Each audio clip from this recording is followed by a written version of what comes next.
Chapter 1987. It was also Yi Wenguang's first time seeing this thing, and he was equally excited. He knew that they had sacrificed too much for this treasure. How many people had died for it? And how many people had been left with lifelong disabilities? When Xiao walked towards the wooden box, the dozen or so experts that Yi Wenyang had brought with him were already standing in position. Their intentions were quite clear. As long as when Xiao made any abnormal movements, the experts that Yi Wenyang had brought with him would act at the same time. Big boss, it's meaningless if you do this. When Xiao didn't point it out, he just looked around at the experts, and still walked to the front of the wooden box. Yi Wenyang smiled slightly. Don't misunderstand, they are just used to it. If I didn't trust you, I wouldn't have brought this thing to you. Moreover, I want to give this thing to you to trade. If I don't even trust you, how can I give this thing and you away? When Xiao nodded, that was indeed the case. However, the fact that Yi Wenyang had brought so many people with him gave Wen Xiao an uneasy feeling. This thing can't be without people around it. I don't have the ability like you. And I don't have the confidence to protect this treasure alone. I need them by my side, so I can feel safe. Yi Wenyang said. This makes me feel more at ease. The more people there are, the bigger the target, and it's not safe. Wen Xiao smiled slightly. This is why you want me to go out and work for you alone. This isn't working for me, it's also helping yourself. Yi Wenyang said lightly. I have already negotiated the price. The price of more than 300 million is already very good. After the matter is done, you will get 15%. From the beginning of this transaction until now, you only need to deliver the goods, and you can get tens of millions. It's really suitable. Wen Xiao was quite surprised when he heard this amount. I'm really curious, what kind of thing is worth more than 300 million? When Wen Xiao opened the wooden box, an object that was more than a human head was wrapped in a red cloth. This made Wen Xiao a little nervous. It was something that was shaped like a human head. What the hell was in it? If it was really a bloody head, then what was Yi Wenyang's intention? Moreover, Wen Xiao had already smelled a death aura. The so-called death aura was the smell of the dead. This wooden box was filled with the smell of the dead. This thing obviously came out of the tomb, otherwise, it wouldn't have such a strong death aura. It was in the shape of a human head, and it was filled with an aura of death. Could it be the head of a blood corpse? Wen Xiao didn't know whether to laugh or cry at his own guess. He really didn't know what could be sold at such a high price. The moment the red cloth was lifted, Wen Xiao was stunned. It was a Buddha's head. A Buddha head made of pure gold. This thing was incredible.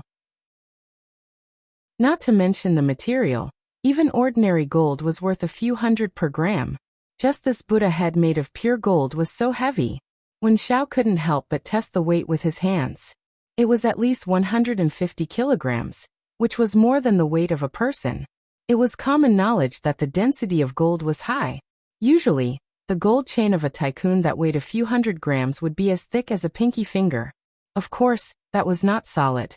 And this Buddha's head was a real solid Buddha's head. It was quite heavy. Not to mention that this was an antique. Even ordinary gold was worth a lot of money. Big boss, this thing really opened my eyes.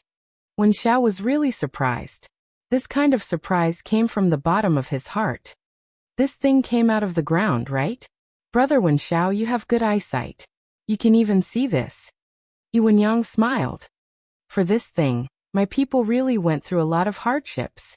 They went through all kinds of traps and encountered all kinds of strange things before they could take out this treasure. Wen Xiao swallowed a mouthful of saliva. This was already modern society, yet there were still people who robbed tombs. Wen Xiao had always thought that it was exaggerated only in novels. Even if there were people who robbed tombs in real life, it would be very bold people who would dig up someone's ancestral grave or something. What kind of tomb could have such a pure gold Buddha's head in a tomb? There's nothing else in this ancient tomb. It's just a human-shaped Buddha statue and a coffin made of pure gold. As long as the Buddha statue moves, an unsolvable mechanism will open. Yi Wenyang said. We can only cut off the Buddha's head, and replace the weight of the Buddha's head with a rock filled with lead. Only then will it not trigger the mechanism. A whole statue. Wen Zhao's eyes almost popped out of their sockets. It was not because of money grubber, but because of this surprise. now that the tomb is under the control of the country, but the most valuable thing has been taken out by us. Yuanyang said. I need you to take the thing out as soon as possible. As long as the thing is in danger, the country will not be able to find it. Wen Xiao really did not expect that Yuanyang and his people, other than smuggling other things and other random criminal businesses, would also be involved in the business of reselling national treasures. No wonder it was so profitable. No wonder he dared to say that a single transaction would be worth hundreds of millions. This was really lacking the virtue of 18 generations of ancestors. Wen Xiao stared at the Buddha's head made of pure gold. A scene from a TV drama flashed through his mind. Wu Xie held the bull's head and said with a meaningless expression, I want to give it to the country. It was because he had seen the positive energy of the grave robber's pen. No, after watching the TV drama, Wen Xiao was even more affected. He must protect this Buddha's head and hand it over to the country. Wen Xiao, I said before, Big Brother will not let your patience go to waste. Yuanguang looked at the Buddha's head with shining eyes. We will arrange for you to leave on a ship as soon as possible. After you leave, this thing will depend on your protection. Our merchant ship can only send you to a transit point in international waters. You will board the ship of a man called Black Crow. He will arrange for another ship to send you to your destination. Of course, you must be able to guarantee that he won't get the thing. What do you mean? Wen Xiao was stunned. He will steal things? Yuanguang nodded. Of course. That is international waters. There are no laws. If you don't have the ability to protect your thing, it will be fine if it is stolen. That's not trustworthy at all. You dare ask me to bring this thing to his place for transit? Wen Xiao was really surprised. That's the only place we can transfer to. That's why we asked for your help, Yuanguang said. We believe that you can protect the Buddha's head and stand firm on Black Crow's ship. Only by standing firm on Black Crow's ship can we move on to the next step of the operation. This is the most basic request. Wen Xiao nodded. I understand now. Your requests are really extreme. You only ask me to do things that are unlucky and dangerous. If it is not dangerous or unlucky enough, you won't ask me to do it. Am I right? That's not what I meant. Actually, many things are not as bad as you think. Yuanguang said. We are also worried that Black Crow will be tempted by the wealth. This is something we should consider. Perhaps he doesn't have the guts. Chapter 1988. Huaxia's cultural relics were severely exported. Everyone in the country knew that in the first half of the 20th century, Huaxia's old books and antique industries were exported in large quantities. During the Republic of China, there were no laws or regulations that prohibited cultural relics from leaving the country. There was also a lack of necessary management of the old books and antique industries. As a result, the national treasures were unimpeded from leaving the country.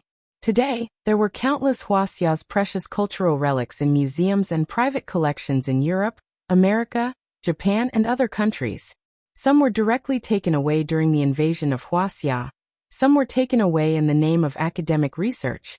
Some were trafficked in collusion with Chinese and foreign profiteers. And some were bought in large quantities from the antique market. These losses were really hard to calculate. Foreign businessmen coveted Huaxia's cultural relics.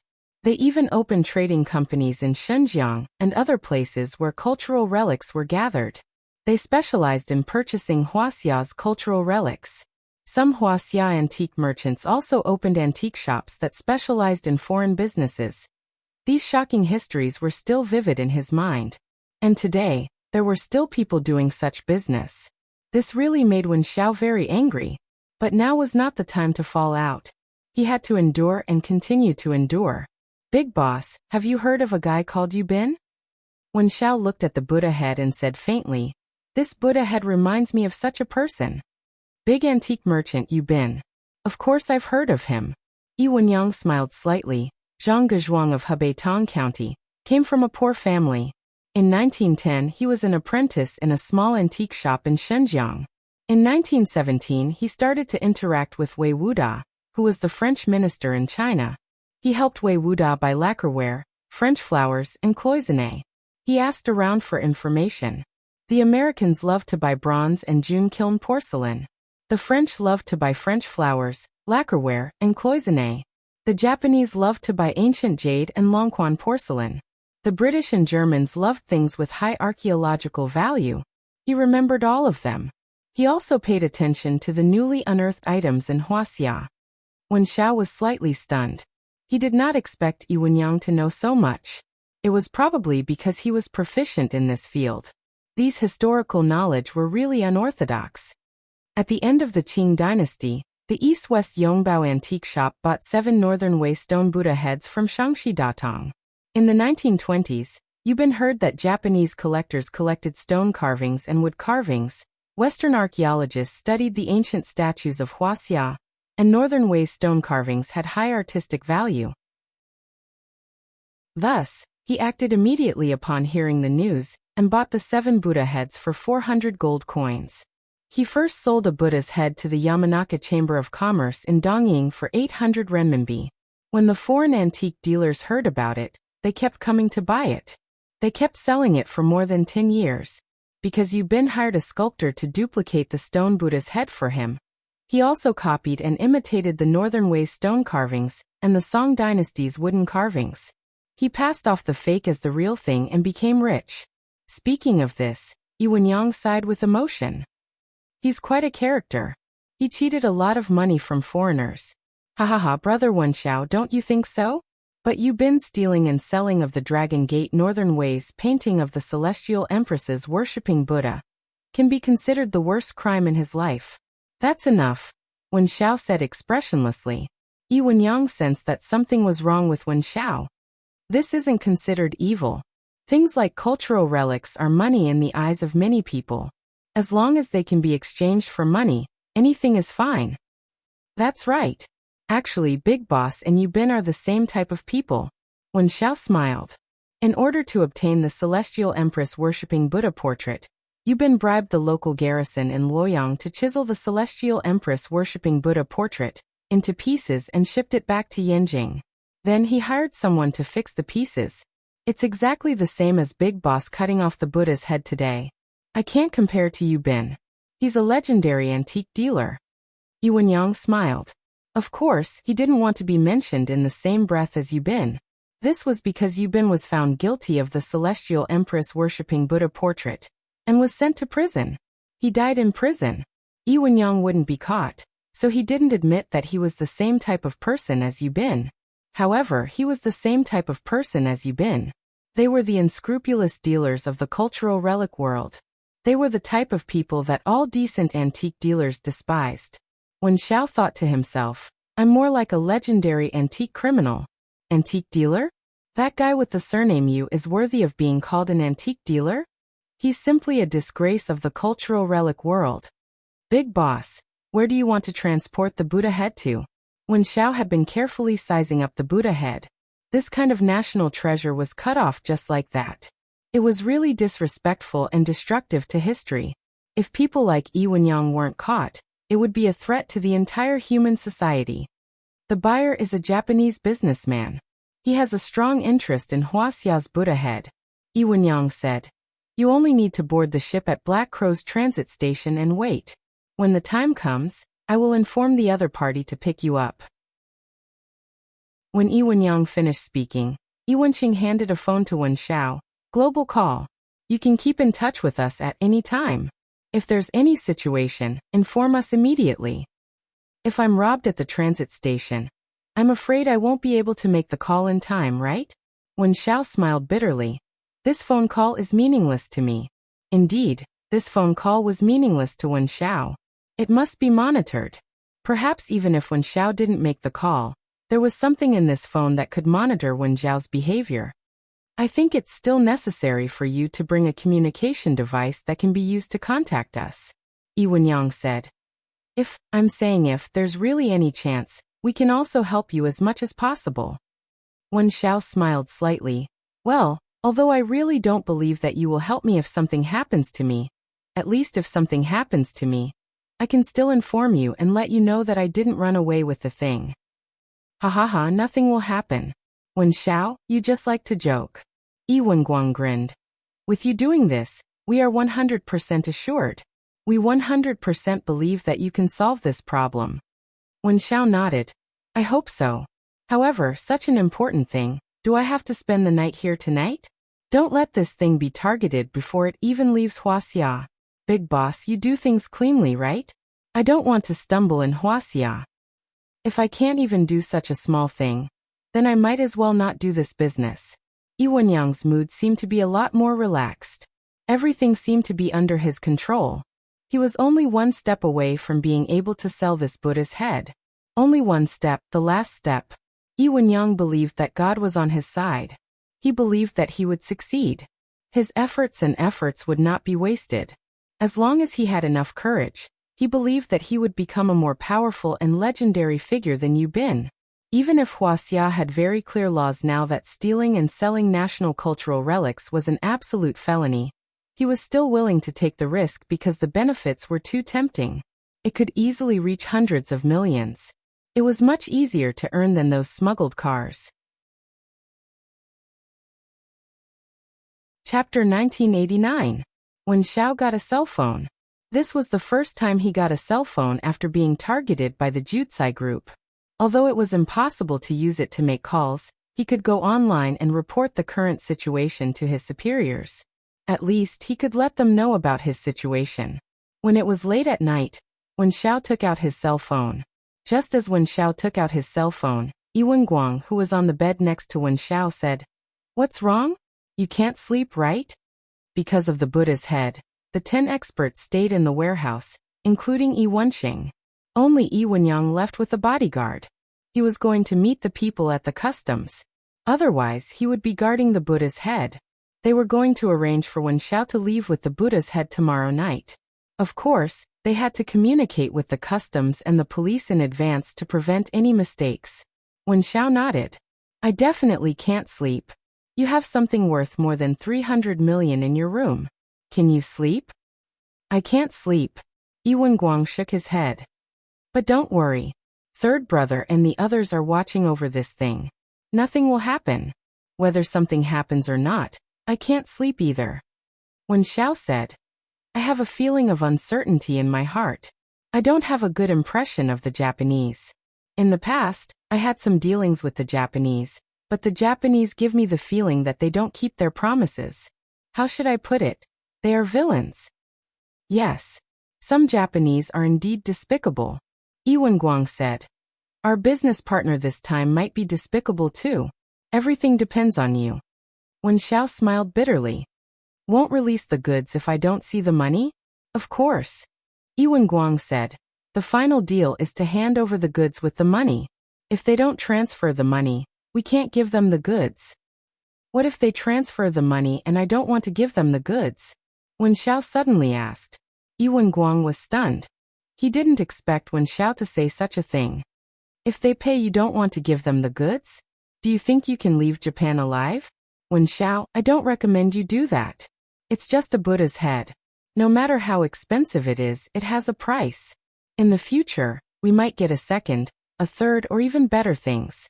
But you only have one life. It doesn't seem worth it to gamble your life for a Buddha's head, right? Something worth more than 300 million isn't worth gambling with your life. Wen Xiao smiled slightly. All of you are betting your lives. When you decided to steal this Buddha head, you all bet your lives. Yi Wenguang narrowed his eyes. These words made sense. They were indeed gambling with their lives, purely gambling with their lives. But as long as this thing left Xinjiang, they would have won the gamble with their lives. It was that simple. They didn't think it was that dangerous. The real danger was during tomb raiding and delivery. Both sides were really risking their lives. Their middle operation was the safest, but it was also the most indispensable. If that's the case, then we're gambling with our lives every day. The things we've done are enough to sentence us to death 10 times over. Yi Wenguang smiled. Wen Xiao, do you know what this warehouse is for? Do you know how many people have died here? Wen Xiao was startled. From the first day I came here, I smelled the scent of blood here. This place. To put it nicely, it's an operating room. To put it bluntly, it's a slaughterhouse. Yi Wenguang said. In this room, we've taken thousands of kidneys. Buying and selling human organs is also illegal, but this place is also very big. There are too many ignorant people. They only need a mobile phone to sell their kidneys to us. Wen Xiao frowned. If you want to blame someone, blame Jobs. If it weren't for him, there wouldn't be so many young people willing to sell their kidneys in Huaxia. After a pause, Wen Xiao said, "You sell human organs. Does anyone buy them?" Of course not in China. The investigation is very strict in China. Organs that are really used in medicine have very strict procedures. We can't sell them. Ewen Guang said. Ship them out and sell them. Put them in a greenhouse box that's suitable for human organs to survive for 72 hours. They can be sold as soon as they're sold. It's easy to make money. But what if it's not sold in 72 hours? Wen Xiao said. This thing can't be taken out immediately after ordering, right? Of course, it's taken out immediately. Ewen Guang said. I just need to release the news that I'm taking in kidneys, and someone will come to my door. If no one comes, then we'll find 2 girls to help us cheat the prey to our door, and then do it. Also, if you don't want to spend any money, you can find a homeless person who's alone, knock him out, and bring him back. All the useful organs in his body can be used. Anyway, no one will care about the death of a homeless person. How ruthless. These people really deserve to be killed. No wonder there were almost no homeless people in Xinjiang. Those that he saw were all organized and disciplined beggars' gangs. Those people's annual salaries easily exceeded those of high-ranking white-collar workers. Real homeless people, real scavengers, and real pitiful people had long been killed by these evildoers. Not even their bones were left. Indeed, there are organs that can't be sent out in time and end up being wasted. Ewen Guang sighed. Then we can only deal with them at a cheaper price. There are many rich people now, and they have all kinds of food. Moreover, they all believe in the saying, what you eat nourishes you. Things like kidneys and brains are still quite popular. Wen Xiao was a little disgusted. He had been in Southeast Asia for so long, and he had seen all kinds of bad situations. He had also seen people who ate human flesh when they were starving. However, things like organs and brains, even the mercenaries who had survived the bloody storm did not dare to touch them easily. It was really too disgusting. He did not expect that there would be so many people in Huaxia who were even more disgusting than the Japanese. They said that the Japanese were disgusting and dared to eat anything. They even dared to eat unborn children from abortions. Now some of the rich people in Huaxia were really going all out and dared to eat. The things that you do, to be honest, are worse than pigs and dogs. Wen Xiao sneered. Do you think that there are more abominable criminals than you in this society? Stealing national treasures, stealing human organs, doing these kinds of business, aren't you afraid of being struck by lightning? You're almost losing your humanity. After saying that, Wen Xiao even joked. I think that the deepest place of the 18 levels of hell is reserved for you, right? There are really no more abominable criminals than you. Ewen Guang really did not think much of it. Of course there are more abominable criminals than us. With them around, we will never be able to go to the deepest level of hell. Wen Xiao was stunned. Seeing that Ewen Guang was quite righteous, his curiosity was also aroused. He really did not know what kind of people could make Ewen Guang and the rest feel that they were more abominable than them. Who can be more abominable than you? Wen Xiao was stunned for a moment. Human traffickers who abduct and sell children. Ewen Guang said. They are even more abominable. They are hijacking the fate of a child, much more abominable than us. Needless to say, Wen Xiao did not disagree with this answer at all. Chapter 1990. Recently, WeChat and Weibo had been flooded with posts of insisting on the death penalty for child trafficking.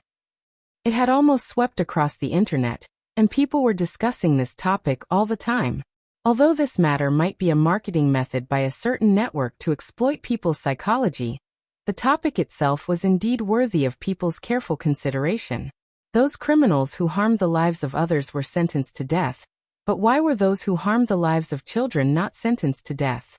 An associate professor named Lu something at Northwest University for Nationalities also said that many netizens' expressions tended to be emotional, which was a kind of follower and vassal state.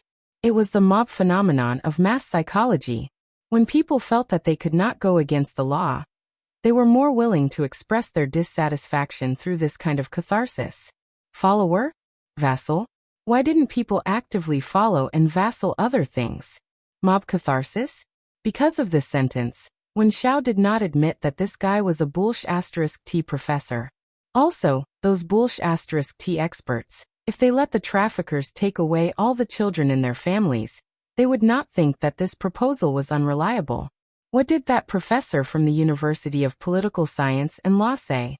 He said that the proposal of the death penalty for all traffickers who abducted women and children was very unreliable, had no theoretical basis, and was contrary to the spirit of the law. He said that if all traffickers were sentenced to death, not only would the criminals have the mentality of having nothing left to lose, but they would also become outlaws. Anyway, abducting one person is a death penalty, abducting two people is also a death penalty. But if they were not sentenced to death, would the traffickers stop after abducting one person? They did not stop, right? Traffickers who abducted children were all F***king gangs. Then should the murderers not be sentenced to death? Killing one person was also death, killing two people was also death. The murderers were sentenced to death because they had nothing left to lose? That was why they became outlaws. *T. All of this was *T. Child trafficking destroyed lives, and was more abominable than murderers who destroyed other people's lives. A human life could not be taken away, but could it be that a human life could be understood if it was taken away? What did it mean that the plot was not serious? For the trafficked children and the families of the trafficked children, this was the most F***king serious plot. Kidnapping someone else's child was more painful than killing himself. How could it be that the plot wasn't serious? Yes, everyone knows the law. For the ringleader of a criminal group that abducts and sells children, the principal offender or recidivist with serious circumstances, the theft of infants, the abduction of children, the abduction of children, the abduction of children abroad with serious circumstances, the abduction of children for many times, causing casualties, or other serious circumstances, they will be severely punished according to law. If the circumstances are especially serious, they will be sentenced to death according to law. Was this the only way to sentence him to death? How many criminals who abducted children had the mentality of, I won't die if I abduct one child. At most, I'll be sentenced to a few years in prison. When they abducted a second child, their mentality was still, I won't be sentenced to death if I abduct two children. At most, I'll be sentenced to 12 years in prison. Mentality? Which moral professor was talking about mentality? Then everyone can talk to him about their attitudes. Everyone knew how to analyze a person's state of mind, and whoever analyzed it would be the one who was right. In fact, this matter was as simple as that. It was fine if the experts felt that this matter should not be sentenced to death, but there was no need to preach to others with that *T logic of moral coercion. It was wrong to say that the theory of the death penalty was wrong. There was no right or wrong in this. Even if there was right or wrong, it did not necessarily mean that what the experts said was right. Of course, the experts would use the phrase, the truth is always on the side of the minority to speak. Everyone knew why the professors were called beasts by netizens, and why the experts were called experts by netizens. Why did everyone not make fun of others? It was because the experts had let out too many tasteless farts, and said too many disgusting and hateful conclusions. That was why they were called experts by others. A conservative estimate was that there were 200,000 missing children in Huaxia every year. Now a child was the darling of at least 6 adults. How many families would be torn apart by 200,000 missing children? The online survey was also out. 60,000 netizens participated in the survey, and 81.3% of the participants agreed with the death penalty for child abduction. Teacher Huang Lei's Weibo also said, I support the death penalty, especially the buyers. As parents, kill them on sight. How many parents had these words spoken in their hearts? Even a criminal like Yi Wenguang, who had done so many heartless things, felt that human traffickers were more abominable than they were. Even a damned piece of trash like him was more humane than those experts. At least, that was what Wen Xiao felt.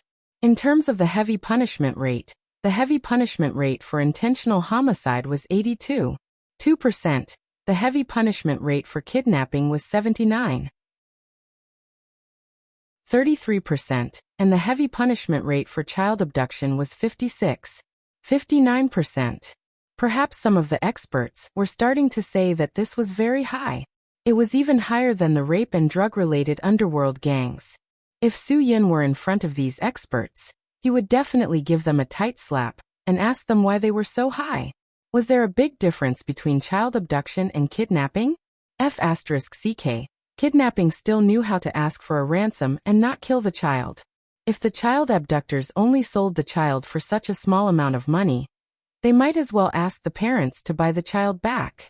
As parents, they would rather encounter a kidnapper and ask for 100,000 or 80,000 to redeem the child than to have the child taken to an unknown place. Selling the child for 30 to 50,000 was already considered high. Some even sold for 3 to 5,000. Using animals as an analogy to human traffickers was an insult to the word animals.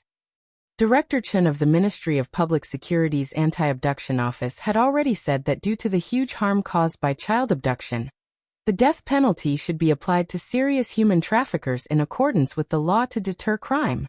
Those experts continued to argue, don't use the means of moral coercion, and don't use the social trend. Those were too far-fetched excuses. Let's talk about the facts. Those experts who believed that human traffickers should not be given the death penalty were a bunch of F***king inhumane dogs. They felt that they did not know their F***king surname after wearing the hat of experts. If their children were really abducted and sold, they would definitely shout louder than the other. They would definitely support killing those damn human traffickers more than the other. As long as the matter did not involve them, it was a small matter. This was the basic principle of experts. Second boss, do you think that the death penalty for child trafficking should be supported? Wen Xiao smiled slightly. I support it. I definitely support it too. I will be sentenced to death if I am caught. There is no discussion. If they don't sentence me to death, I will not be convinced. Ewen Guang said. If human traffickers are not given the death penalty, the law will have no dignity at all. Who will be afraid? Wen Xiao nodded. I think that the next time you deal with human organs, you should deal with those experts. Without them, the internet will be much cleaner. There will not be so many people scolding you. Instead, they will say that you are being extreme. They are the ones who are forcing the netizens to be extreme. And they are the ones who are playing the blame game. This is a good suggestion. I will really consider it. Ewen Guang laughed. Chapter 1991. Wen Xiao and Ewen Guang were discussing whether human traffickers should be given the death penalty. Soon Yiwenxing joined in. Yiwenxing was much more inhumane. He had done too many inhumane things on a daily basis. Perhaps he really did not feel sad about it. Isn't it just kidnapping a few children? What's the big deal? I really can't deal with you people. What's there to be angry about? I think those experts are right. If everything is given the death penalty, how can people do anything? Yiwenxing smiled inhumanely. I think the experts should call for the elimination of the death penalty in the entire society. Learn from other countries and protect human rights.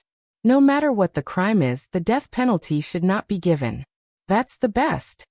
Wen Xiao grinned and snorted disdainfully. If you were given a chance, you would definitely do it, right? Why can't I?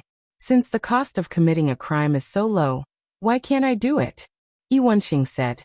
If I'm given a chance, I'll do it. I'm not afraid of offending people. Even the experts are protecting me. The human traffickers are really lucky. Are you stupid? Ewen Guang said.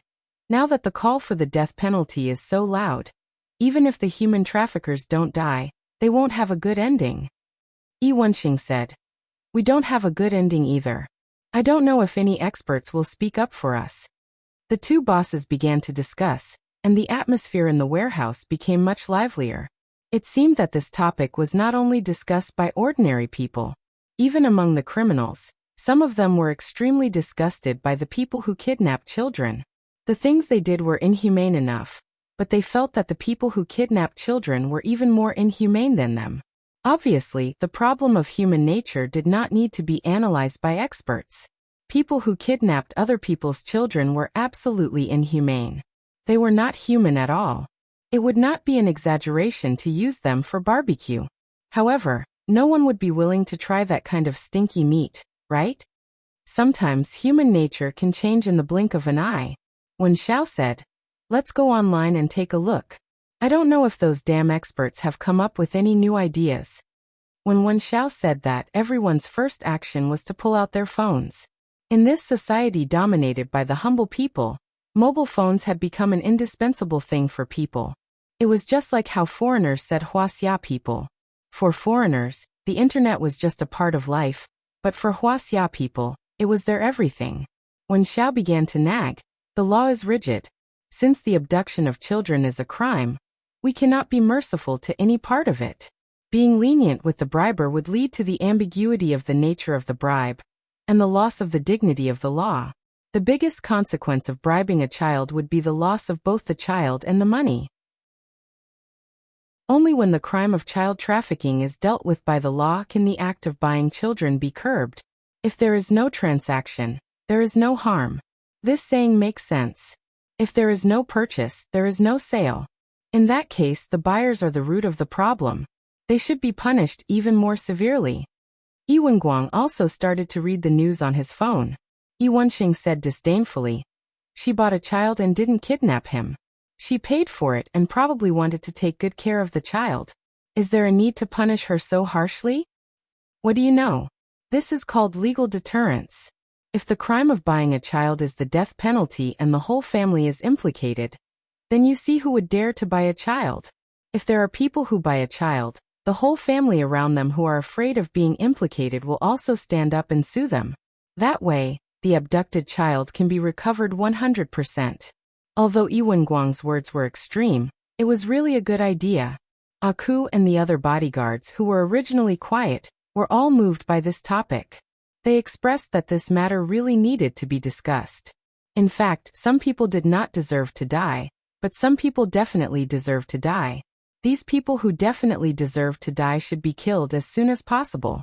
When everyone was brought into this topic, when Xiao realized that his chance had come, he appeared to be looking at the information on the crime of child abduction on his phone, but in fact, he had already logged into the football forum and replied to all the information he had received so far in the form of a password.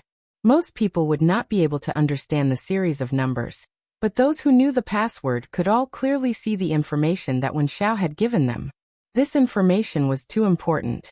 Wen Xiao had already judged his position and distance from Shenzhen International Airport based on the direction he had seen the plane. This place was also a muddy place that he had to pass through. This was because there would be mud on the wheels of every car that came here. These things were all very, very important information. Of course, there was another very important piece of information, which was that the Golden Buddha head was indeed in the hands of the people from Jukai Group. This Golden Buddha head, which was full of archaeological value, had a very profound significance to the importance of gold in human history. After Wen Xiao had posted all these information, he quickly cleared the browsing history on his phone and continued to look at the news on child trafficking. He scolded. "Another *T expert has spoken. He said that the crime of child trafficking must be dealt with by the law and not by a group of rogue netizens. He also said that publicly posting such information is a form of cyberviolence, a form of cybercrime. *T. What he posted is not cyberviolence. Other people's words are cybercrimes?" Yi Wenguang was not interested in these experts at all. Huaxia is a country with freedom of speech. This expert is obviously vaguely scolding the country. He said that our Huaxia is not a country with freedom of speech. This is anti-government behavior. Wen Xiao said, "I think this kind of expert should be severely punished by the country." Punish them. It's best to kill all the experts who call themselves experts. Yi Wenxing said disdainfully. At that time, the laws and such will be decided by online voting. What death penalty or not, there's no need for the judge to decide. Just let the online society vote. Yi Wenguang was stunned. Then I guess any crime can be sentenced to death. After all, most people hope to live in a world without crime. Then that's it. Iwanxing said. It's still that the netizens are unreliable. That's not necessarily true. If the netizens really vote to decide the sentence, the rich people will not be punished. Spend money to hire a water army. 5 cents per vote. Buy it so cheaply. Wen Xiao said. Then there's too much room for fraud. The two of them nodded, indicating that these words were reliable. It was really like this. If the netizens were to vote, many people who usually spoke righteously would really speak nonsense for the sake of benefits. There were probably only a few people who would dare to speak the truth with a straight back. The human heart was not what it used to be. In this society, what was trustworthy?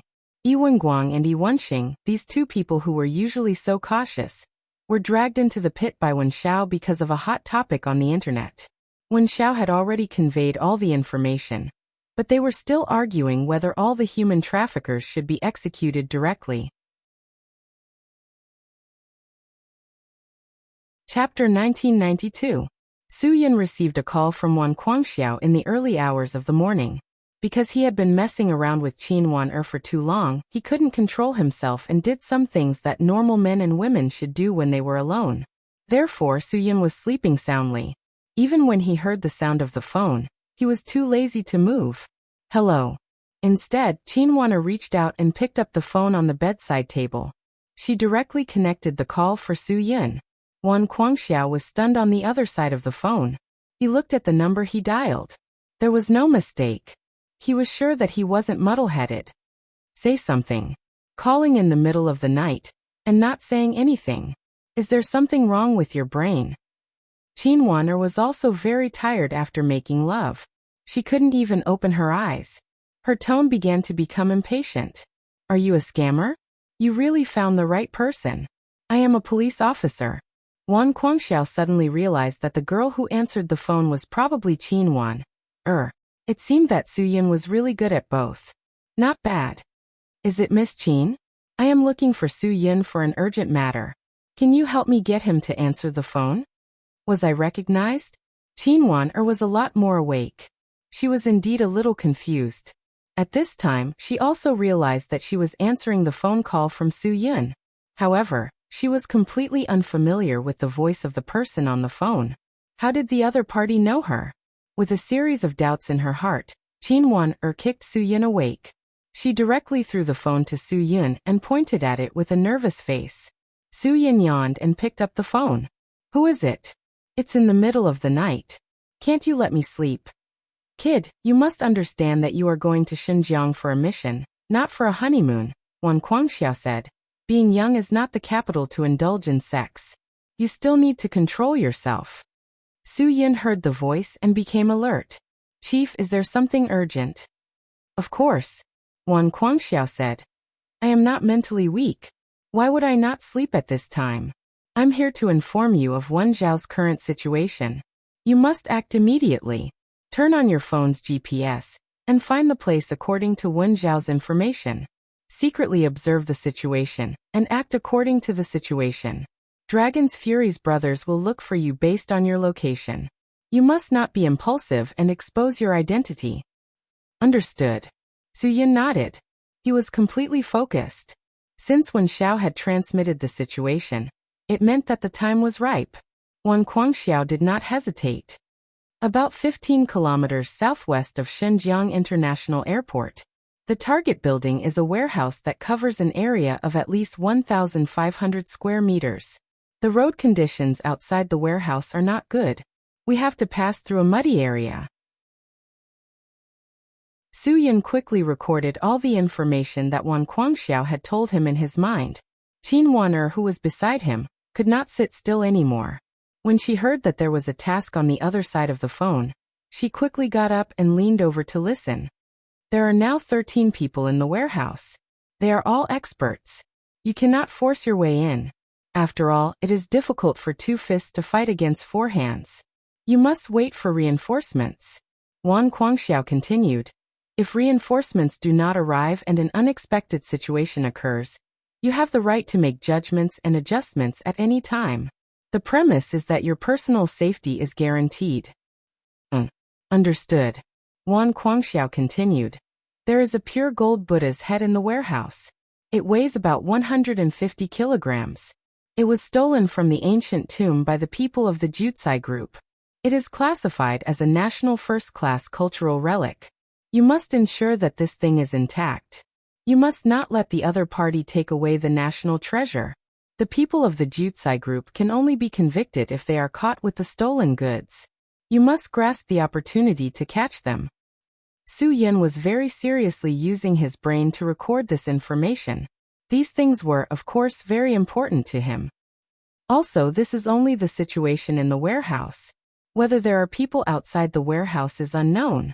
Therefore, you must be careful and take every step carefully. Wan Guangxiao finally reminded him.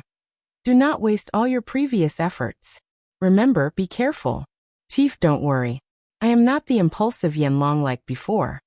Su Yin smiled slightly. I will definitely cooperate with Wen Xiao and strive to complete the mission successfully. Wan Guangxiao believed that Su Yin had this ability. Good. Take advantage of the cover of the night and start the operation now. Your brothers have already prepared and set off. I believe that they will bring you reinforcements in time. Yes, Chief. I promise to complete the mission. Su Yin made a military pledge. After hanging up the phone, Su Yin pulled up his pants. When he quickly put on his clothes and was about to say goodbye to Qin Wan, he found that Qin Wan had already put on her clothes and was standing at the door. She was waiting to go out with him. Su Yin stared at her. What is this situation? Aren't you wearing one more than me? Why are you wearing it faster than me? Su Yin, hurry up. Don't talk nonsense. I heard it all. About 15 kilometers southwest of Shenzhen International Airport. The target building is a warehouse with an area of at least 1,500 square meters. We will go now. Why are you going? This is my mission. Su Yin. You only heard the front part. You didn't hear the back part, right? There are 13 people inside. A lot of experts. Won't you be giving me trouble if you go? I won't give you trouble. I will definitely be able to help you. Qin Wan said confidently. I promise that I will listen to your arrangements when I get there. I will obey all your orders unconditionally. Su Yin rolled her eyes. I'm ordering you not to come with me now, but you won't listen. When we get there, it'll be too late for you to not listen to me. Do you think I'll knock you out? If I don't listen to your orders when we get there, you can knock me out. I have absolutely no objection. Qin Wan said. But you have to take me there. I am a police officer. I have the right to intervene in the fight against the evil forces in the city I am in charge of. I really want to knock you out now. Su Yin was speechless. If you knock me out now, it will be called assaulting a police officer. Qin Wan said. Don't talk nonsense. If you don't go now, it will be too late. It was impossible to get rid of this little tail. Su Yin knew very well that if he didn't bring Qin Wan with him, Qin Wan would find her way to the address she heard. That would be more dangerous. At least if he brought Qin Wan with him, Su Yin could guarantee her safety. You have to listen to my orders. Su Yin said seriously. Otherwise, I will really dare to assault a police officer. I am a dog if I lie to you. Qin Wan couldn't wait. Cracking the Jutsai criminal group had been her wish since she came to Xinjiang. Finally, she had the opportunity. Of course, she wouldn't let go of this opportunity. It wasn't for any merit or performance. It was purely for the social stability of Xinjiang. The Jutsai group was a knot in Qin Wan's heart. If she didn't destroy it, she wouldn't be able to sleep or eat. This was her opportunity. It was also the opportunity for all the brothers and sisters in the Xinjiang police. As long as the Jutsai group was destroyed, the social stability of Xinjiang would rise to another level. Let's go. Let's go. Su Yin no longer refused Qin Wan's request. He directly took her with him.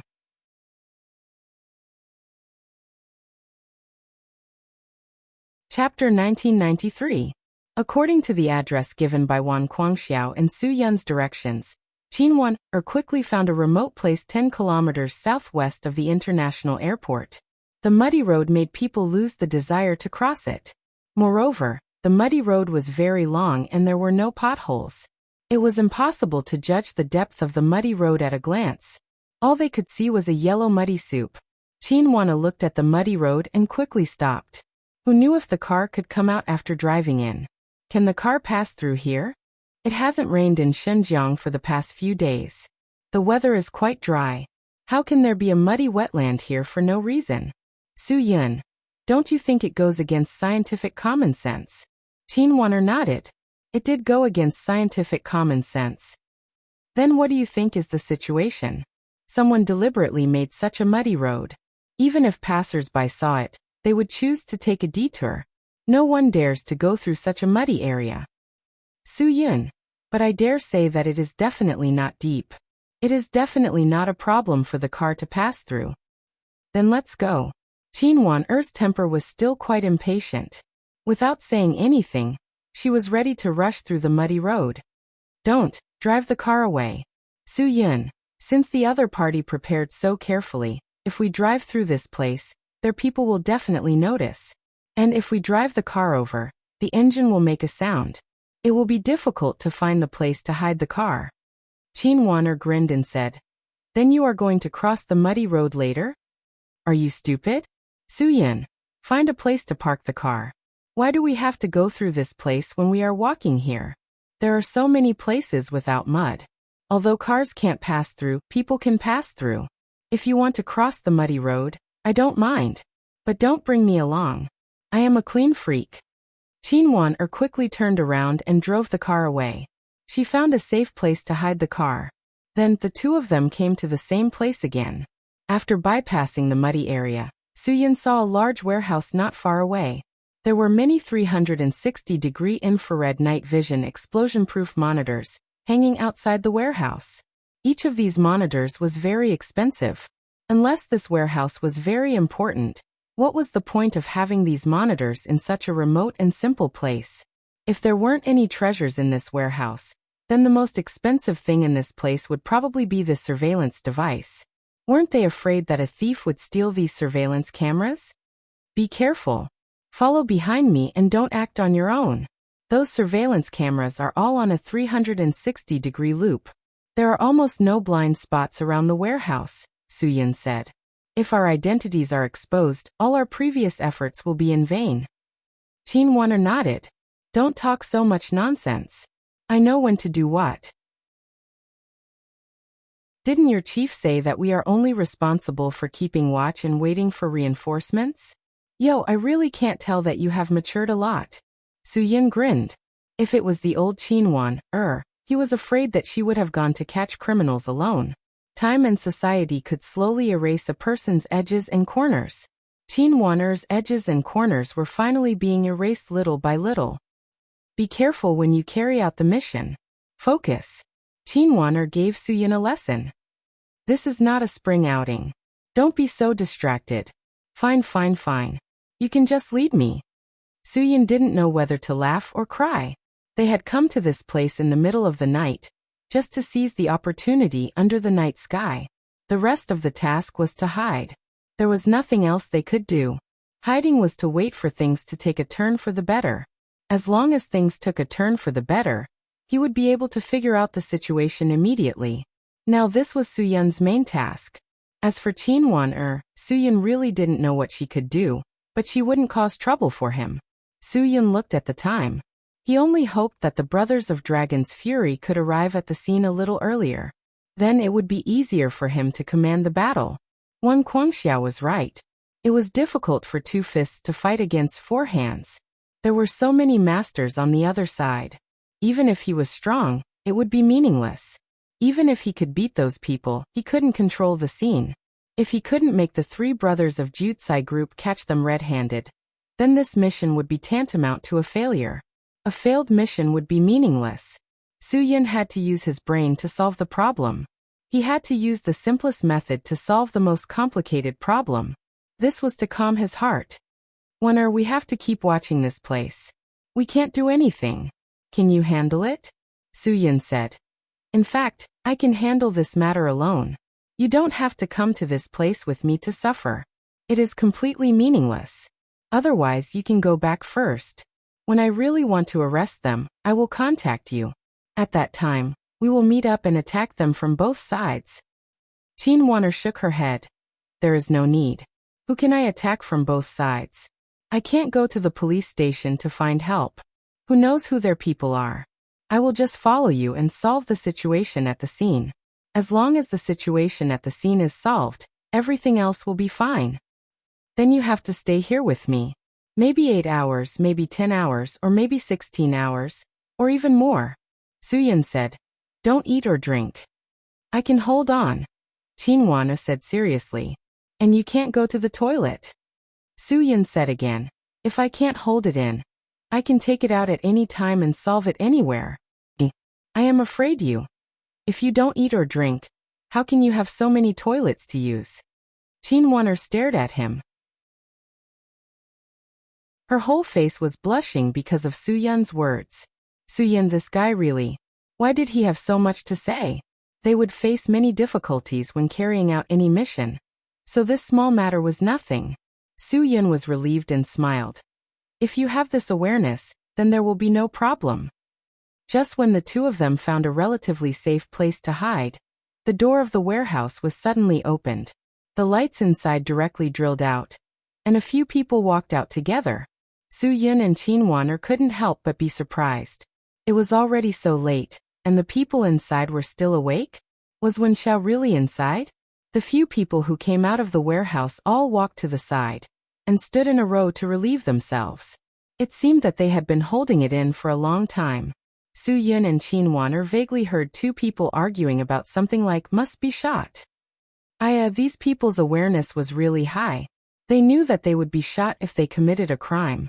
Since they knew, why did they still commit a crime? Knowing that there was a tiger in the mountain, but still going to the tiger's mountain? This was not a brave act. It was ridiculous. In fact, these people were still discussing whether or not the child trafficking should be shot. Wen Xiao was tired from this topic, but these people still wanted to continue. It could be seen that they just wanted to find a group of criminals who were more abominable than them. Okay, it is not up to us to decide whether or not to be shot. Why are we blindly worrying about this? Yuan Guang was a bit tired. We just need to do our job. As long as we are not caught, we will not be shot. Knowing this is enough.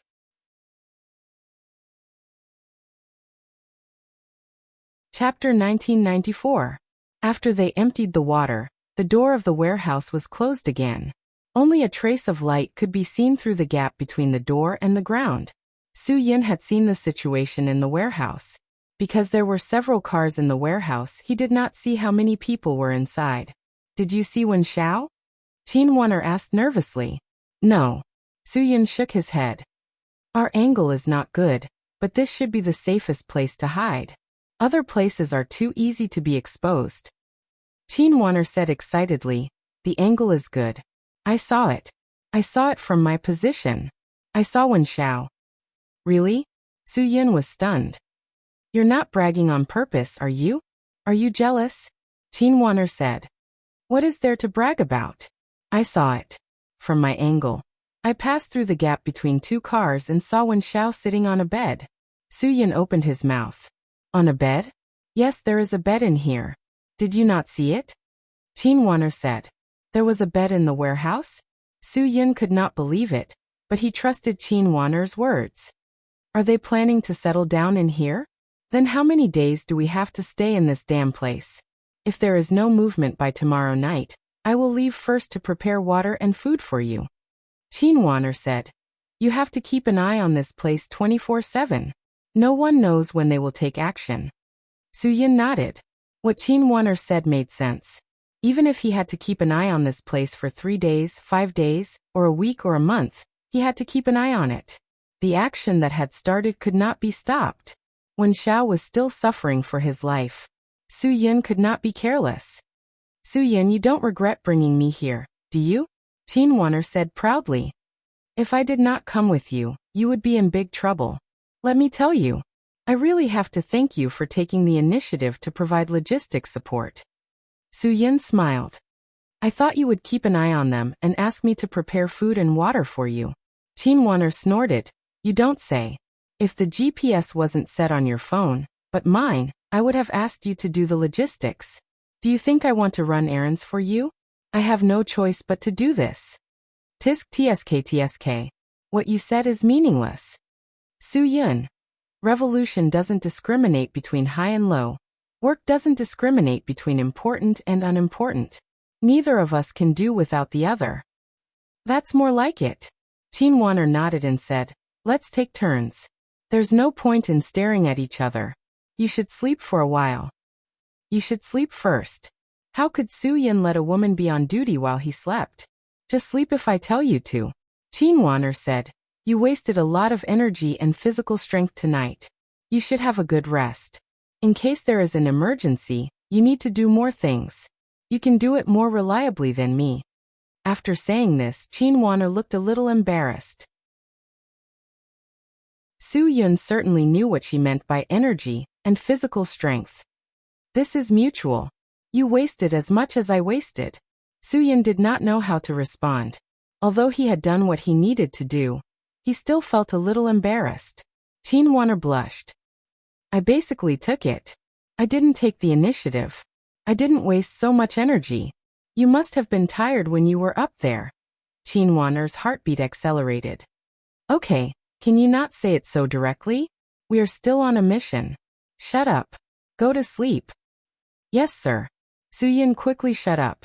If he kept talking, Chin-won would probably fall out with him. Wait a minute.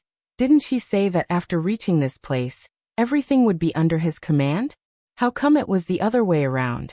Chin-won not only did not listen to his orders, but she also became the one giving orders. However, it was still a small matter. Su-yun should sleep for a while. Chin-won should still be in a state of excitement. This was because they had just found the nest. After 2 or 3 hours, Chin-won's excitement would die down. She would definitely feel tired and sleepy. This was a very normal phenomenon. Su-yun should wait until then to replace her. He should seize the time to get a good sleep. He could still force himself to rest. Chin-won's heartbeat was very fast. On one hand, it was because she was shy. She also thought of her performance when she was in charge. She was indeed a little unreserved. But she could not blame him. No one could be reserved in that kind of situation. Doing it without permission was a crazy thing. The human body would not deceive itself. When the body wanted to do it, it could not control its excitement. Seeing that Su-yun had entered a dormant state, Chin-won forcibly pulled her thoughts back to reality. She had to be cautious. She could not relax for a minute or a second to face the current situation. The night was so quiet that it was scary. However, Chin-won did not feel it at all. She was excited all the time. She saw the dawn of breaking this large-scale criminal gang. This was something that made her feel extremely excited. As long as she could destroy the Jutsai group, she was willing to work hard. This strength made Chin-won quickly cheer up. She stared at the warehouse with her eyes wide open. In this way, 2 hours passed very quickly. Chin-won's spirit had been weakening all the time. If there was a little movement now, Chin-won could cheer up. However, too much comfort made Chin-won unable to hold on. She was really too sleepy. She almost did not sleep that night. She had just done it with Su-yun for more than 2 hours. She had only closed her eyes for half an hour when she was woken up by the phone. Then until now she had persisted for a long time. If she had not been crazy with Su-yun for 2 hours, she would not have felt so tired now. Sleep for a while. She did not know when, but Su-yun had already woken up. When he saw Chin-won who was holding back her sleepiness, he felt a little distressed. The profession of the police was really not suitable for a girl. Especially for a girl like Chin-won, who was serious and responsible. Chin-won yawned. Then you have to watch carefully. I will seize the time to rest for a while. If you are sleepy, call me. As she spoke, Chin-won laid her head down and closed her eyes. She was really sleepy. When Su-yun gave her support, she quickly fell into a deep sleep. If Su-yun was not there, she would definitely be able to hold on. That was her duty. However, when Su-yun was there, the situation she faced was different. Her mentality was also different. Looking at Chin-won, sleeping with her eyes closed, Su-yun had a feeling of overturning a bottle of mixed feelings in his heart. The warehouse was still quiet, and the night was beginning to brighten. Soo-yun looked at the time. It was already 4:30 in the morning. In another half an hour, the sky would be basically bright. Soo-yun scanned his surroundings once more to ascertain the safety of this location, before finally feeling at ease.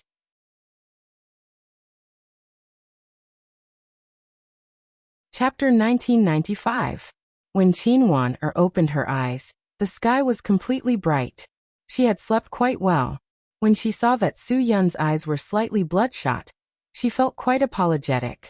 "Didn't I tell you to let me take over for you if you are sleepy?" Shoo. Soo-yun was focused on the warehouse and did not notice that Chin-won had woken up. He only realized it when he heard Chin-won speak. Chin-won knew that something must have happened. She quickly quieted down and followed Soo-yun's gaze. There was indeed something strange at the warehouse. 2 huge SUVs and a black business car slowly appeared. When the cars just arrived at the warehouse door, the door of the warehouse opened. The 3 cars directly drove in, and the warehouse door closed again. "I recognize that black Mercedes-Benz business car." Chin-won lowered her voice and said, "That car belongs to Lee Won-young, the president of Jutsai Group. He especially likes the Mercedes-Benz brand. He has Mercedes-Benz business cars, Mercedes-Benz sedans, and Mercedes-Benz SUVs. He has them all." Soo-yun had an idea in his heart. Since the boss had appeared, it would be easy to deal with. Don't all big bosses who like Mercedes-Benz directly drive an S-Class car? Yi Fala also likes Mercedes-Benz. Soo-yun said. This business car is not very impressive. Lee Won-young has never done things in a high-profile manner.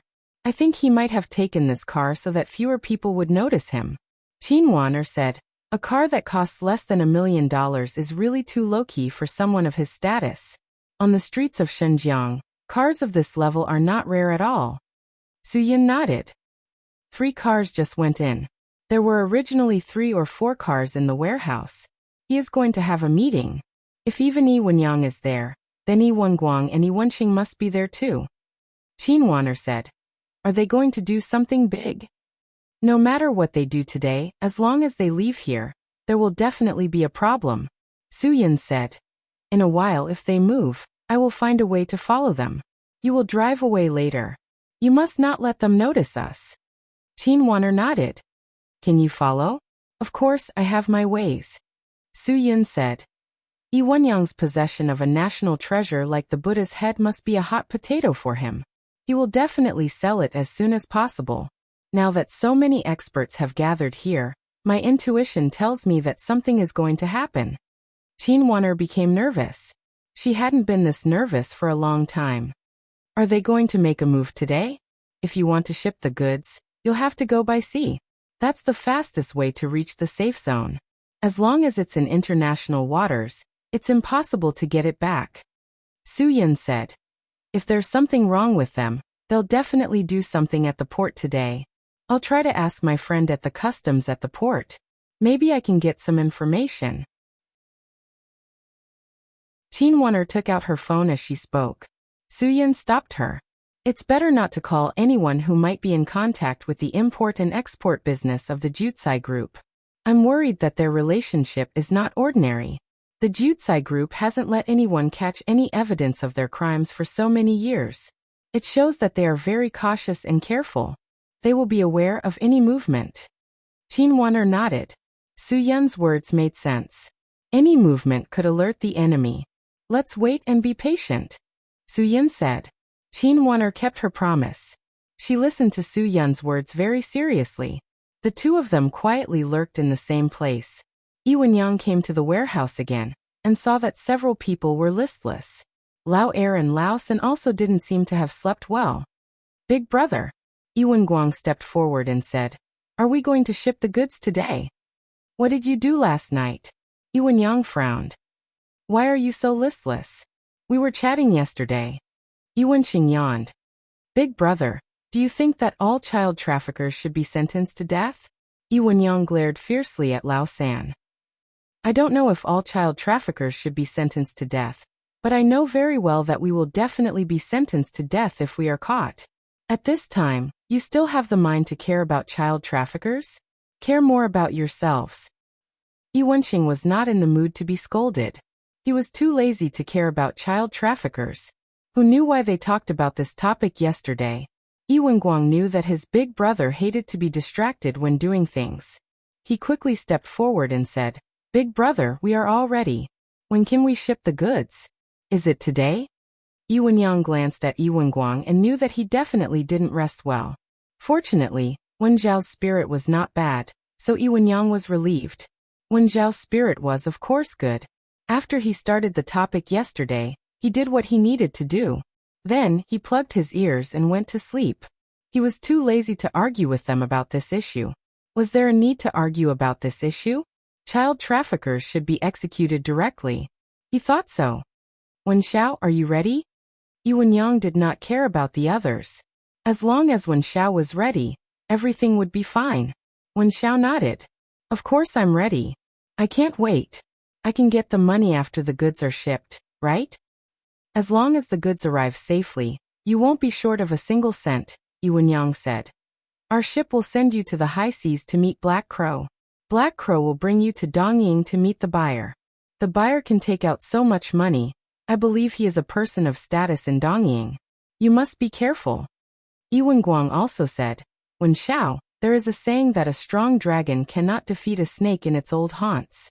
You must be careful when you reach Dongying. The other party might not have good intentions. If he doesn't pay the other half of the price, you must guarantee that you will bring the Buddha head back. Wen Xiao sneered. Second boss, I have to protect my life first. If I can save my life, I will definitely bring the goods back. But let me say this first. If the other party wants to play dirty, I will bring the goods back. The money they paid in advance will also belong to me. No problem. Yi Wenyang smiled. Wen Xiao, bring the goods back and let the other party see it. Everything that belongs to me will be over. If you can bring the goods back, I am willing to give them 100 million for the advance payment. Wen Xiao was stunned. He would only get a few tens of millions after the normal transaction. But if he brought the goods back, he would get 100 million? Suddenly, Wen Xiao realized that Yi Wenyang had never thought of making a normal transaction for the Buddha head. If he could bring the goods back, he could continue to contact the other buyers. He could earn a lot of money by using such underhanded methods. And this was quite a temptation for Wen Xiao. More money could protect Wen Xiao from thinking about betrayal. It had to be said that Yi Wenyang's chess game was very big. There were many things that he did not explain clearly. Everyone had their own understanding. He believed that Wen Zhao's understanding would be able to understand what he meant. Big boss. This seems very interesting. Wen Xiao smiled. I won't ruin your reputation, but you still want the goods. TSK, TSK, TSK. Brilliant, really brilliant. Wen Xiao is in awe. I'm really in awe. Yi Wenyang smiled but did not say anything. It was naturally best that Wen Xiao could understand. At this moment, Yi Wenguang and Yi Wenxing finally understood that their big brother's thinking was so far ahead. They were so shocked that they could not close their mouths.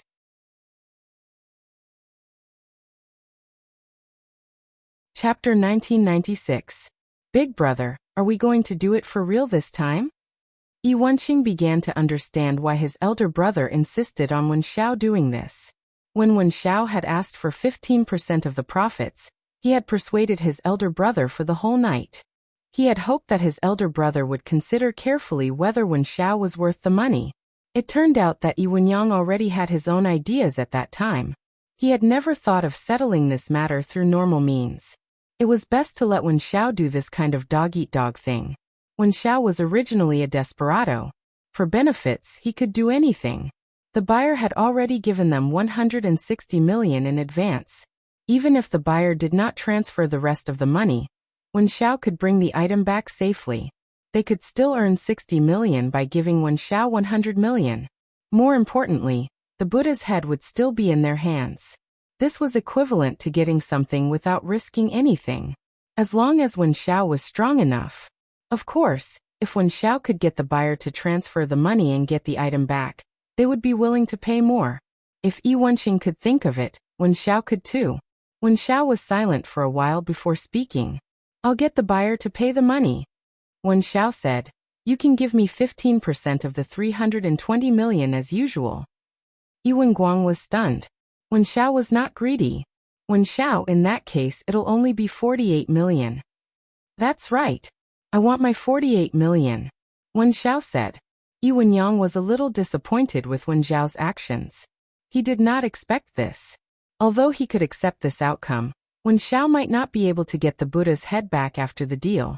He might even die in Japan. However, when Wen Xiao said this, it sounded a little strange. Following that, Wen Xiao spoke again. I'll use my own method to get the Buddha's head back. But the Buddha's head will belong to me. How much do you plan to pay for it? After he said that, Yuan Yang and his two brothers were shocked again. Wen Xiao, oh Wen Xiao. His ambition was too big. But for some reason, Yuan Yang liked Wen Xiao's ambition. As long as Wen Xiao had enough ambition, it meant that Wen Xiao had enough strength. Okay Wen Xiao. I knew you weren't an ordinary person. Yuan Yang was a little excited. If you can make the other party pay the money, and then use your method to get the Buddha's head, I'm willing to buy it from you for 150 million. This price is suitable, right? 150 million, plus 48 million. Round it up and give me 200 million, and this deal is done. Wen Xiao smiled. Yuan Xing glared at him. Wen Xiao, isn't your appetite a little too big? A total of more than 300 million yuan, and you want to eat 200 million yuan. Third brother, don't worry. The Buddha head Wen Xiao will give it to us. Yuan Guang's eyes began to shine. Wen Xiao nodded. That's right. It's the same as you taking the Buddha's head and earning 120 million for free. Moreover, you won't lose any credibility. This is definitely a profitable business for you, right? Big boss, if you dare to nod your head, it means that you've thought it through. I won't raise the price for you. Give me 200 million for my benefits and the Buddha's head. Yuan Yang nodded. Of course there's no problem, as long as you, Wen Xiao, can do it. It's a deal. Wen Xiao pretended to be serious, but in fact he was just painting a big picture for Yuan Yang. This would help Yuan Yang to be distracted. Wen Xiao knew that he definitely couldn't bring the goods to international waters with them. Once the goods went out, he was afraid that it would be troublesome. Yuan Yang was indeed distracted, and this was a great thing for him. Tonight at 9 o'clock, I'll arrange for you and the goods to board the merchant ship. Yuan Yang said. I've arranged everything that needs to be arranged. No one will check. The rest is up to you. Wen Xiao nodded. I'm looking forward to it. He was looking forward to whether or not someone would come to arrest them after they boarded the ship. This was an absolute opportunity to catch them red-handed. If he missed it, he didn't know how long he would have to wait. At this time was really very slow for Qinwaner. It seemed that every second was like a year. How long will they be in there? Qinwaner said. Aren't they afraid of suffocating? It's so quiet. It's really a headache. Is there going to be any movement? It's always very quiet before the storm. Su Yun said. This is a good sign. There is a 90% chance that there will be a big movement tonight. Do you dare to make a bet with me? I don't want to bet with you. Qinwaner snorted. Yesterday, she had made a bet that if she lost, she would give him a massage. In the end, when she gave Su Yun a massage, she ignited a fire of passion. In the future, she would rather die than make a bet with Su Yun. Su Yun knew that it was boring, so he didn't continue. I'm enough here. Really, you can go back. If you really want to do something, then go to the port and observe the situation. Don't fool me. I definitely won't go. I'll keep an eye on this position. Qinwaner said. Even if there is a situation at the port, it will be in a place that I can't see. Furthermore, I will be keeping an eye on everything that happens here. Stubborn. Su Yun was helpless. Just like that, Qinwaner really followed Su Yun and stared outside the warehouse until the sky darkened again. So much time had passed. Su Yun estimated that the brothers of Dragon's Fury should have arrived, right? Looking around, it was very quiet. There was no sign of reinforcements. Su Yun looked at the GPS on his mobile phone. It was always on. Could it be that he had tracked the wrong signal? The sky darkened. Qinwaner's patience was almost worn out. At this time, the door of the warehouse finally opened again. This time, there was a lot of movement. Several cars drove out one after another. Su Yin and Qin Wan instantly became alert. Sure enough, as Su Yin had guessed, the calm during the day was the calm before the storm. Now the real storm was coming. Everything would welcome a new outbreak. Su Yin, what should we do? Qin Wan saw so many cars driving out. She panicked. If they drove away, there would be no way to follow them. I will follow them. You listen to me. Drive the car later. After you leave, don't do anything. If you really can't let it go, drive to the port. Su Yin said, if there is a big movement, it means that my people are in place. You can participate. If it is calm, you have to promise me that you will leave immediately. This is my simplest request. Can you do it? Qin Wan looked at Su Yin seriously and finally nodded sincerely. She had always been a troublemaker for Su Yin. This time, she swore that she would not trouble Su Yin anymore. She wanted to be Su Yin's right-hand man. Su Yin picked up Qin Wan's hand and wrote a row of numbers on her palm. If I don't appear in front of you by tomorrow morning, call this number and tell the person who answers the phone. Su Yin said, this is an order. It is also your most difficult task. If you want to ensure that you can complete this task, your first task is to ensure your own safety. Qin Wan clenched her teeth and nodded. I will not let you down. Well, I have absolute confidence in you. Su Yin saw that the cars were about to leave his sight, so he stopped talking to Qin Wan. Qin Wan sensibly signaled Su Yin to go quickly. In this case, Su Yin could only do it himself. She could not help at all.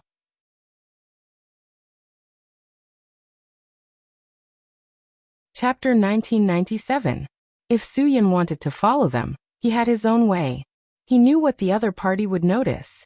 As long as he avoided those things, he could easily follow them. Looking at Su Yin's back, Qin Wan was determined. She believed that Su Yin would never let her down. She didn't need to call that number for help. Now she had to leave as soon as possible. At least she had to get to the dock faster than the other party.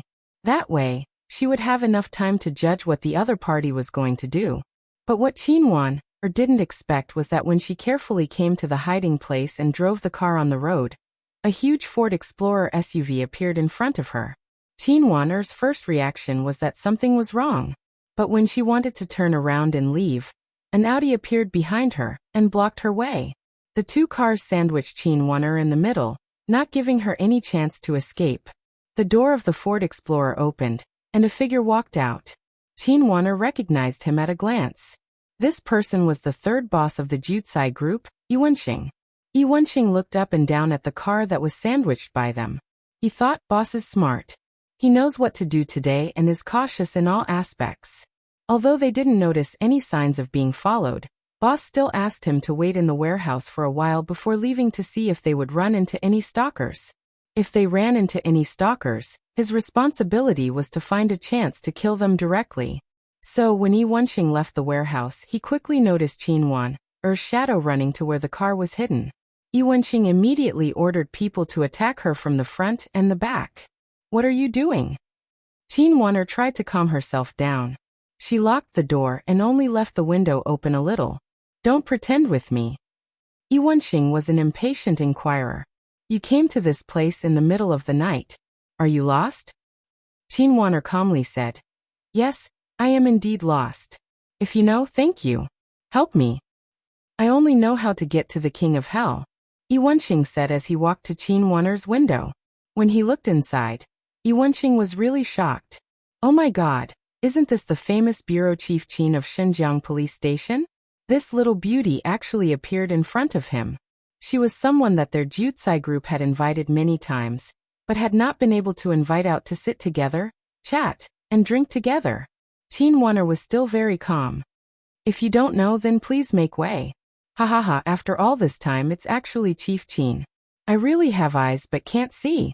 Chief Qin, please don't take offense. Yiwenxing said. My mouth stinks. If I have offended Chief Qin in any way, I hope that Chief Qin will forgive me. Qin Wan was recognized, but she didn't change her expression. It's okay. Then I'll have to trouble you to make way. But who would have thought that Yi Wenxing's expression suddenly changed, and his attitude took a 180-degree turn. B*TCH. Why are you pretending in front of me? Bureau Qin? Do you think I'm a F***king idiot? Do you think I don't know about you? You were F***king scolded by the city leaders to go home and rest. Who are you pretending in front of? Yi Wenxing's attitude was bad and Qin Wan'er stared at him. But she was alone now, and she didn't have any weapons that she could use. She had no ability to resist at all. Don't pretend in front of me. Do you dare to say that you don't know who I am? Yi Wenxing sneered. Although I'm not a famous person in Xinjiang, with my big brother's fame, there are not many people in Xinjiang who dare to say that they don't know me. Why are you pretending in front of me? Yi Wenxing, watch your mouth. Qin Wan'er was angry. I'm warning you, make way for me immediately, otherwise. Otherwise what can you do? Yi Wenxing directly interrupted Qin Wan. Qin, first figure out your identity. You're not a police officer now, and you're not a deputy bureau chief. Why did you come to our place to spy on us? I don't understand why. You're too dedicated. Qin Wan'er knew that there was no way to communicate with such an unreasonable person. Get out of the car. Do you really think you can walk out? Yi Wenxing said disapprovingly. The road was so wide, and they were blocked by their cars. Qin Wan'er couldn't escape now. How could Qin Wan'er, who was so stubborn, admit defeat so easily?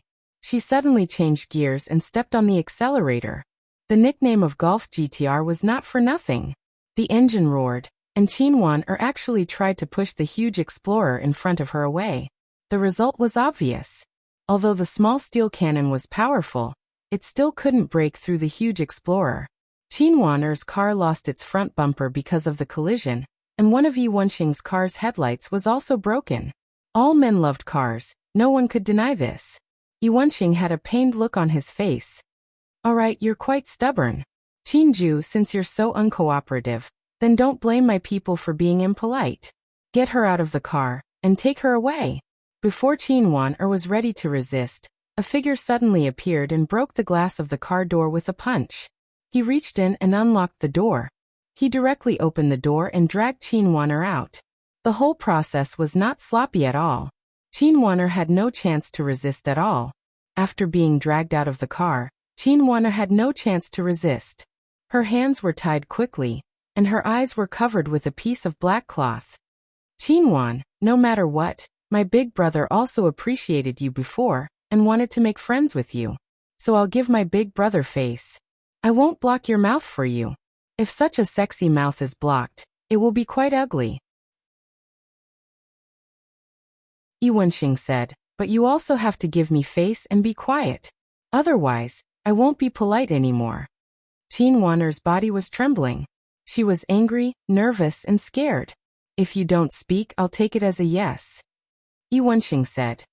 If you dare to yell and scream, I'll immediately get my brothers to serve you well. He, Chief Qin. They're all hungry wolves who haven't touched a woman in a long time. If you don't want to be crippled, then remember what I just said. Qin Wan'er was really scared. She was really scared in the face of these guys who did all kinds of evil. It seems that Qin Wan is a very cooperative person. Yi Wenxing was very satisfied after seeing Qin Wan'er's reaction. Then let's go. Qin Wan, I believe my big brother will be very surprised to see you. Qin Wan'er was annoyed and blamed herself. She didn't listen to what Yi Wenxing said at all. She was really regretful. Why didn't she listen to Su Yin earlier? If she left earlier, she wouldn't have caused trouble for him. Why did she drag him down every time? She really wanted to help Su Yin. She really wanted to give Su Yin enough support. But why did she cause trouble for Su Yin again? Regret and annoyance really made Qin Wan want to bang her head against the wall and die.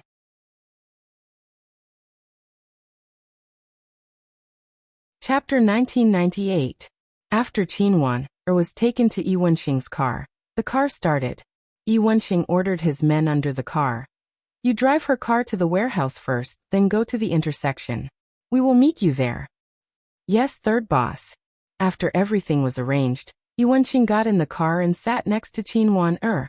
Although Yi Wenxing had enough lust and courage, Qin Wan'er was such a beauty sitting in front of him, so he didn't dare to touch her.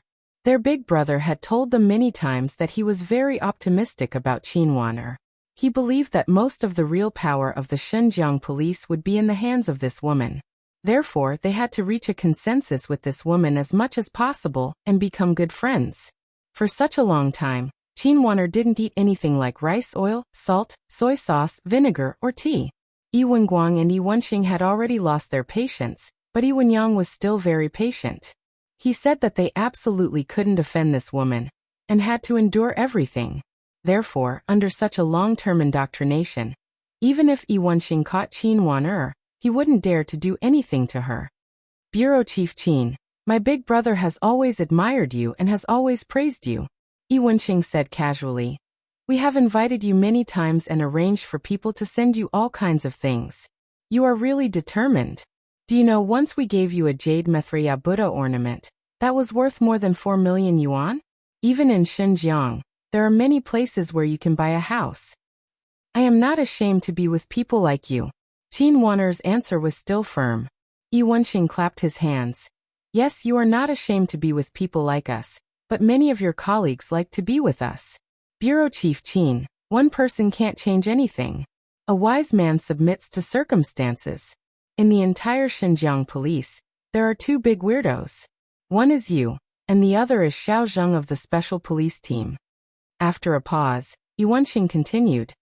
Do you think good people have good karma? Qin Waner clenched her fist. She really wanted to punch this guy in the face. No good karma. Look at you, you were caught by me, right?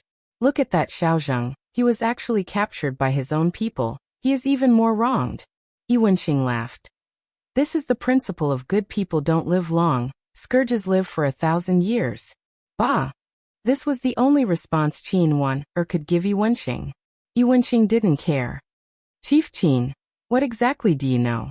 When the hell did you find our storage unit? Can you be honest with me? Tell me about it. I'm also quite nervous about it.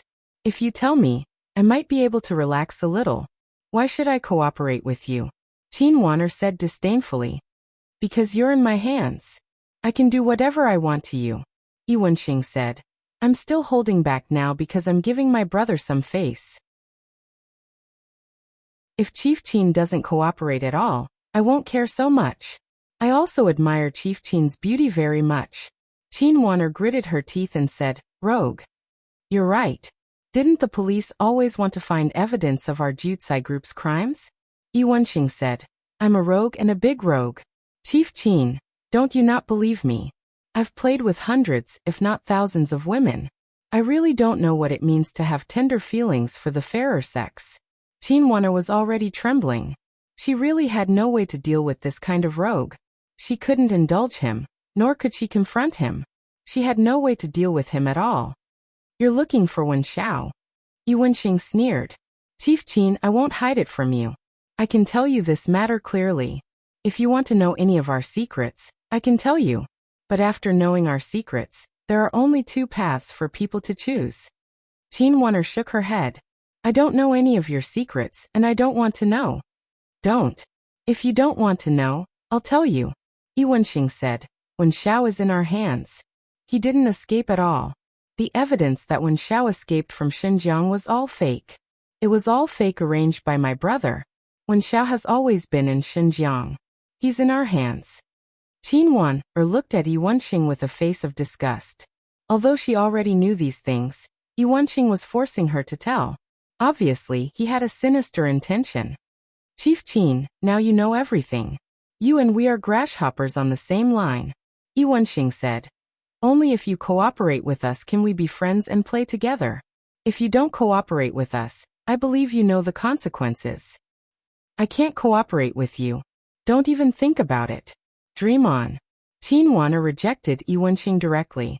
Yi Wenxing nodded. Of course you will reject me. But you know so many of our secrets. If my brother knows about this, what will he do?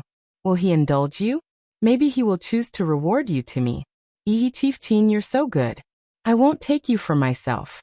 I will share you with my brothers. Bah! Qin Waner really had never seen such a shameless guy. This kind of person really should be shot early. Yi Wenxing didn't care about Qin Waner's reaction at all. He just used a psychological torture method to break down people's psychological defense. This was Yi Wenyang's strength. There were so many people who helped Yi Wenxing, but not all of them were bought over by Yi Wenxing.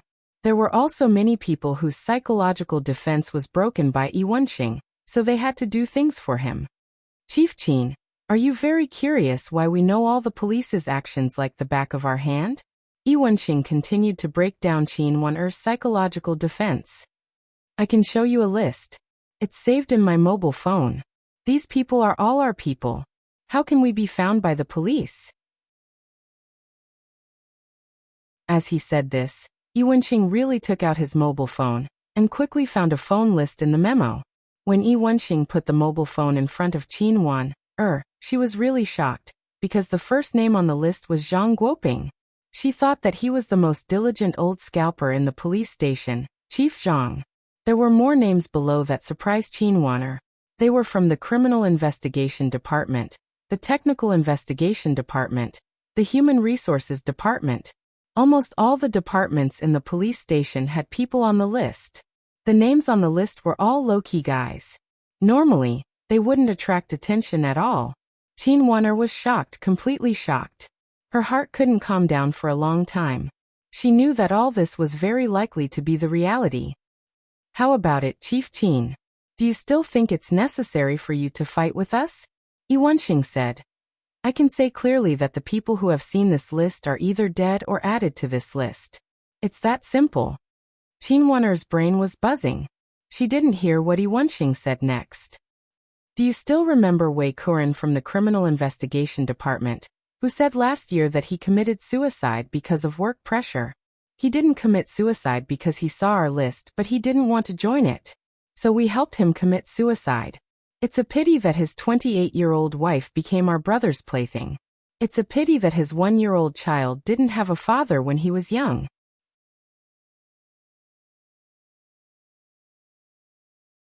Chapter 1999. That's enough. You devils, you bastards. You scumbags. Qin Wen'er was really angry. Wei Kuan was a conscientious person. As a policeman, he devoted almost all his time to the great public security career. In order to support his work, his wife resigned to be a full-time wife at home. Last year, Wei Kuan's suicide shocked all of them. No one expected that Wei Kuan would be unable to bear the pressure.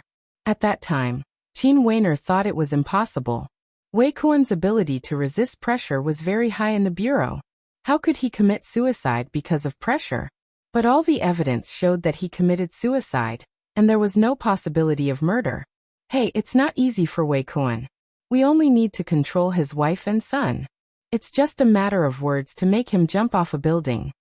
Yi Wenxing smiled inhumanely. But don't worry. We also admire Officer Wei's cooperation very much.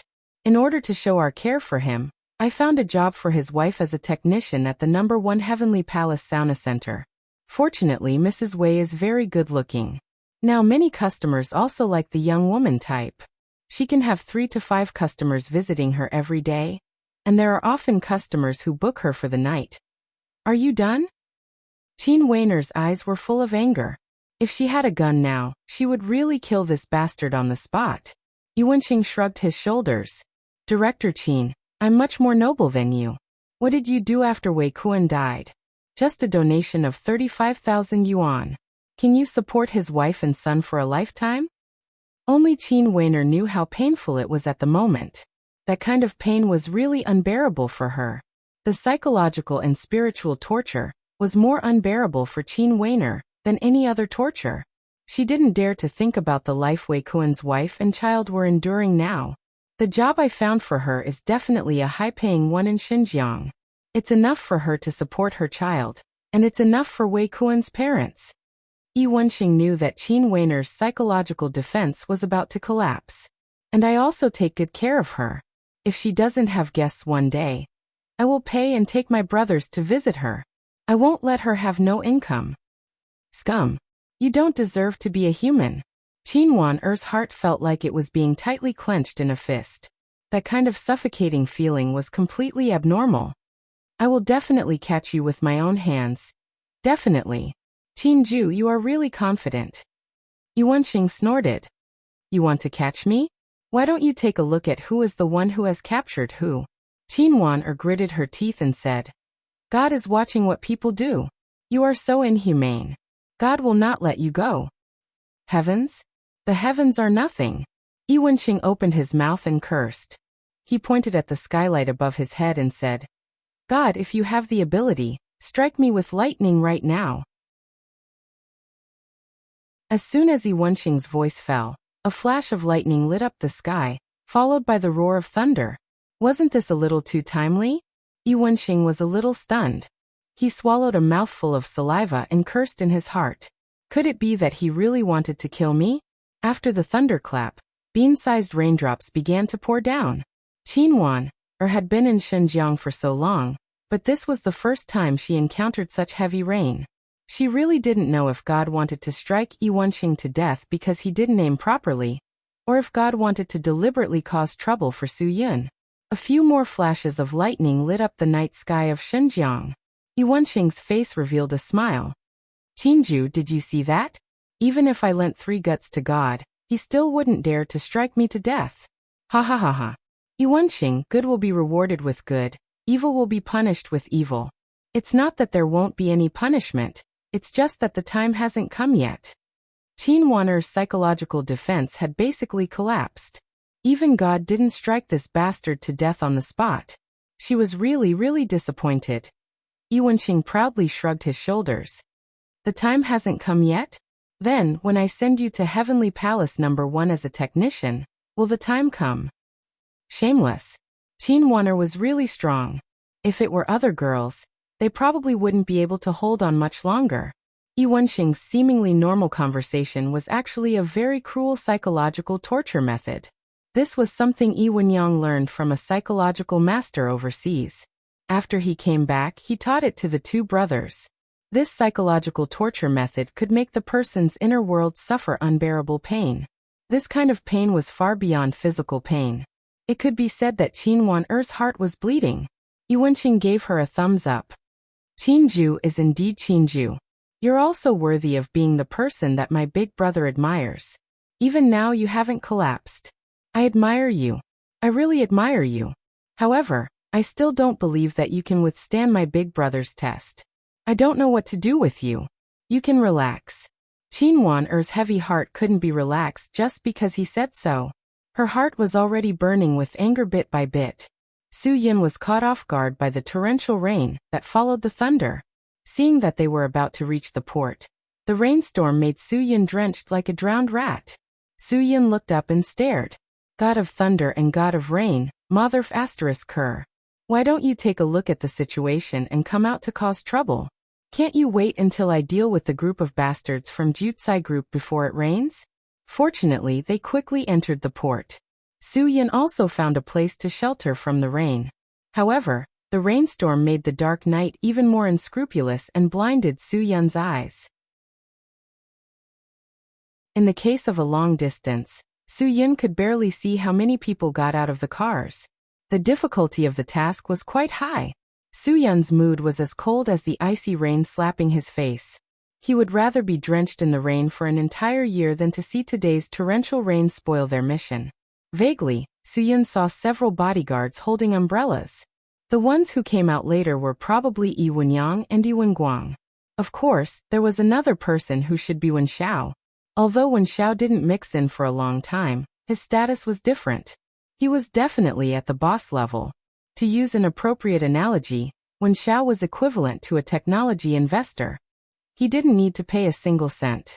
What he used was his technology, his ability, and his ability. Phew, there didn't seem to be anything special. Su Yun frowned. He really couldn't see with his own eyes. Who knew when the group of bastards from Dragon's Fury would come to support him? The other party had already gotten out of the cars. It seemed that a person in charge of the port came up to them and said something.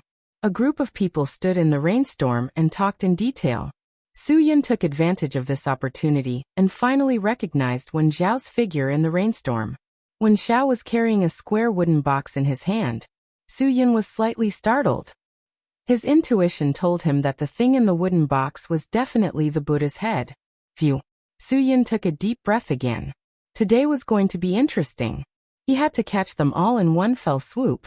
Su Yun identified the other party's identity bit by bit. Wen Xiao, Yi Wenyang, Yi Wenguang.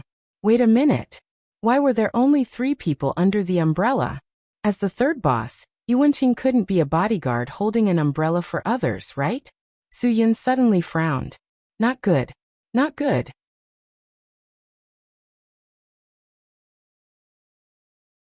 Chapter 2000. The pouring rain also caught Yi Wenyang and the others off guard. The weather forecast clearly said that it would be a very sunny day, but it suddenly turned into a storm.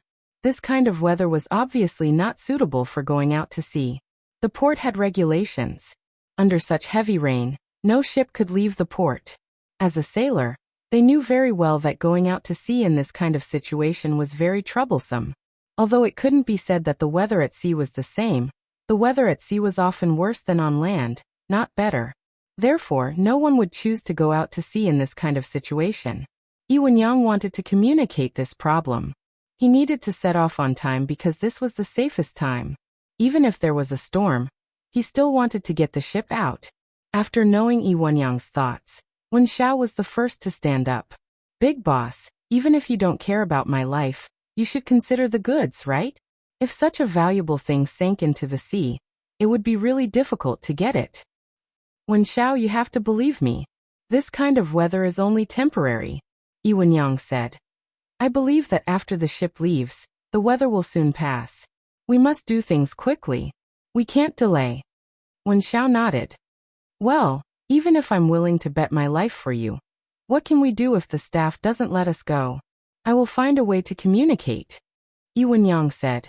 If the person in charge doesn't let us go, then contact his superior. If his superior still doesn't let us go, then continue to contact his superior. There will always be someone who will give me face. Wen Xiao was already a little anxious in his heart. What time was it now? Other than the weather, everything else felt so calm and tranquil. How was the police preparing? He had already sent out all the information that should be sent out, but he still couldn't get a response from his superior. Although Wen Xiao always wore high-tech invisible earphones, the earphones never rang. It couldn't be helped. After Wen Xiao sneaked into the Jutsai group, he always had Yi Wenguang by his side, and Yi Wenguang always had an interference detector on him. Big boss, besides me, what else is on this ship? Wen Xiao asked. Mahogany furniture, Yi Wenyang said. They are all legitimate imports and exports. I'm afraid it's more than that. Wen Xiao didn't quite believe it. So much mahogany furniture was just to cover for him? Yi Wenyang smiled. There are some other things, but those are all small things that aren't worth mentioning. Wen Xiao, you just need to take good care of the things in your hands. Black Crow is still waiting for you. We have to leave the ship as soon as possible. Seeing that Yi Wenyang's people were about to successfully communicate with the people at the port, Su Yun still hadn't received any support from the Dragon Fury team. This really gave him a headache. As a last resort, Su Yun had no choice but to face them head-on. If he cooperated with Wen Xiao, he could at least capture one of them. What was worse was that he still hadn't seen Yi Wenqing's figure. Su Yun felt very uneasy. At this moment, Su Yun heard light footsteps amidst the messy sound of raindrops.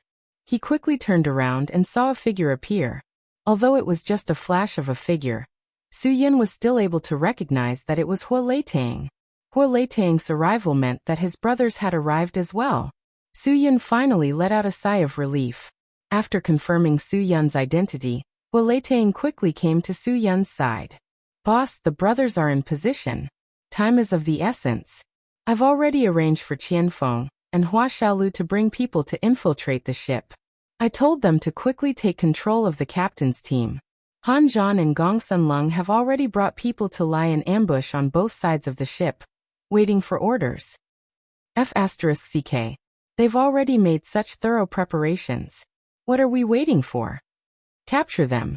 Su Yun gave Hua Leitang a look. There was no need to wait any longer. Now that they had captured both the people and the loot, a long delay meant trouble.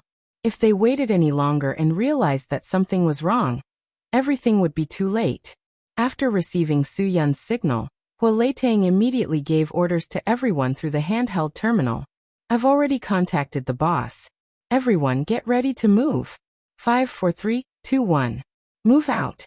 After the order was given, more than 10 warriors from the Dragon Fury team, led by Han Zhan and Gong Sun Lung, quickly surrounded Yi Wenyang's men and Wen Xiao. The well-equipped special forces would not give them any chance to resist.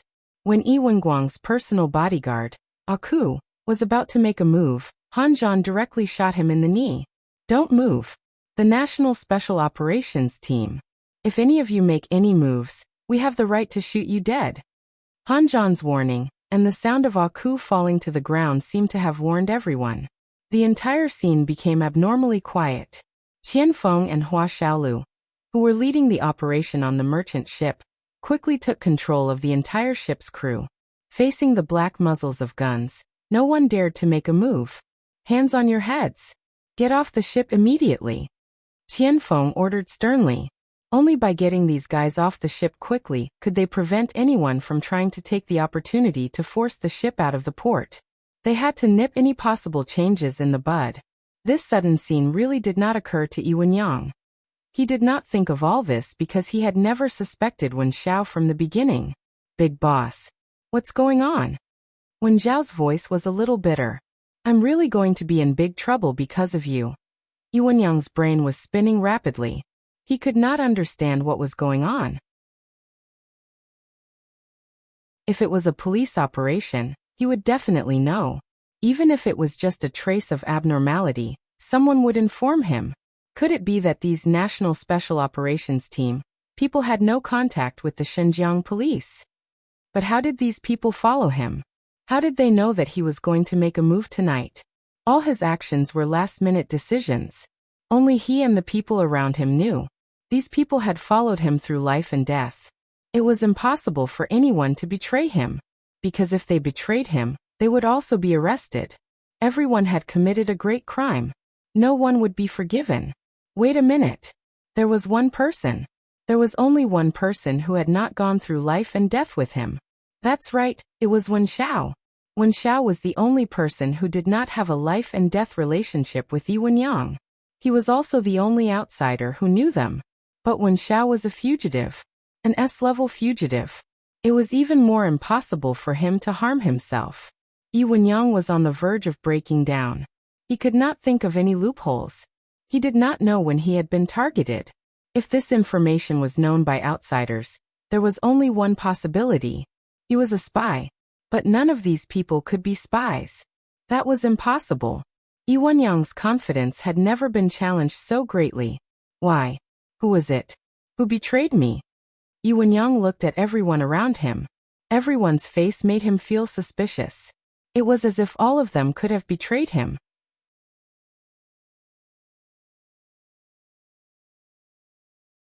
Chapter 2001. Big boss, you betrayed me, didn't you? Wen Xiao was still acting. The story was still going on. Before the conclusion was reached, he couldn't reveal his identity. So many policemen. No, they don't seem to be policemen, right? They are directly from the special forces. They really think highly of me. Yi Wenyang's thoughts were in a mess. He didn't even suspect Wen Xiao. I can't betray you. Just this Buddha's head. All of us have to die. How can I betray you? Big brother, what should we do? What should we do now? We are surrounded. Yi Wenguang panicked. What about Old San? Where is Old San? Yi Wenyang's mind was blank. Old San betrayed them? Impossible. Absolutely impossible. Third brother could betray anyone, but he would never betray him. It's not Old San. It's definitely not Old San. Yi Wenyang's inner world was completely hysterical. They thought everything would go smoothly without any defense. They didn't expect this to happen, and naturally didn't prepare any countermeasures. Although there were experts and bodyguards by their side, fighting barehanded against the well-equipped special forces? What a joke. These people were all top-notch shooting experts. They would probably be killed before they could even make a move.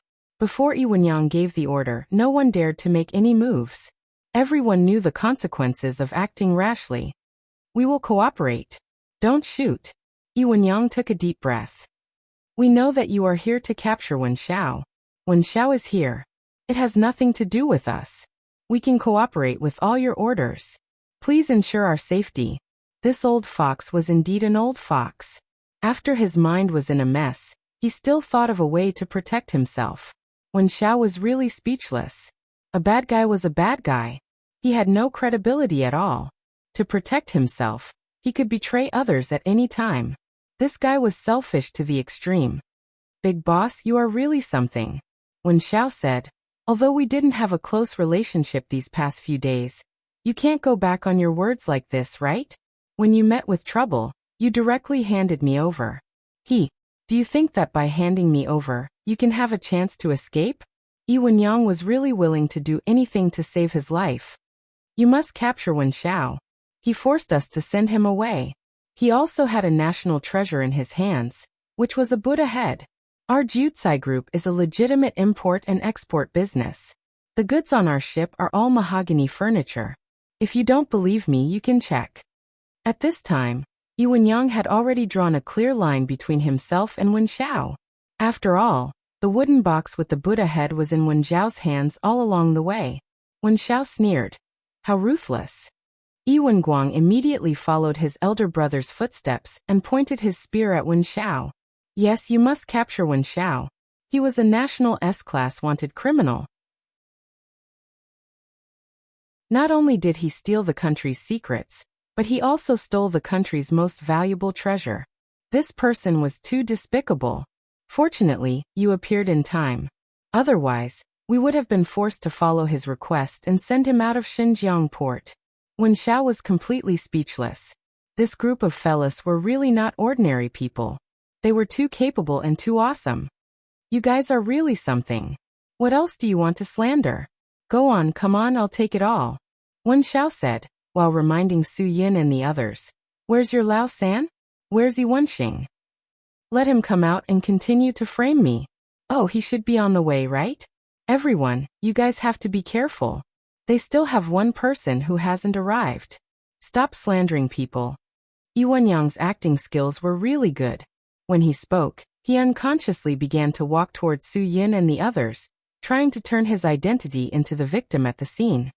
You treated us as your puppets. If we weren't afraid of your methods, we would have resisted long ago. Su Yin couldn't help but want to applaud. He always thought that the Oscar should be awarded to him. Today, it seemed that there were really too many people whose acting skills were better than his. Yi Wenyang was definitely at the level of an Oscar. Wen Xiao was also not willing to fall behind. At this point, he still hadn't exposed his identity as a spy. He would definitely be a good spy in the future. Stop right there. Where are you going? Su Yin impatiently pointed at Yi Wenyang, indicating that he shouldn't really think of himself as a victim. We know very well what kind of people your Jutsai group is. Wen Xiao is indeed a national S-level wanted criminal, but your Jutsai group is the focus of the national blacklist. Wen Xiao pushed the wooden box into Yi Wenguang's arms behind him. This thing is the national cultural relic that Jutsai group wants to sell. Golden Buddha head.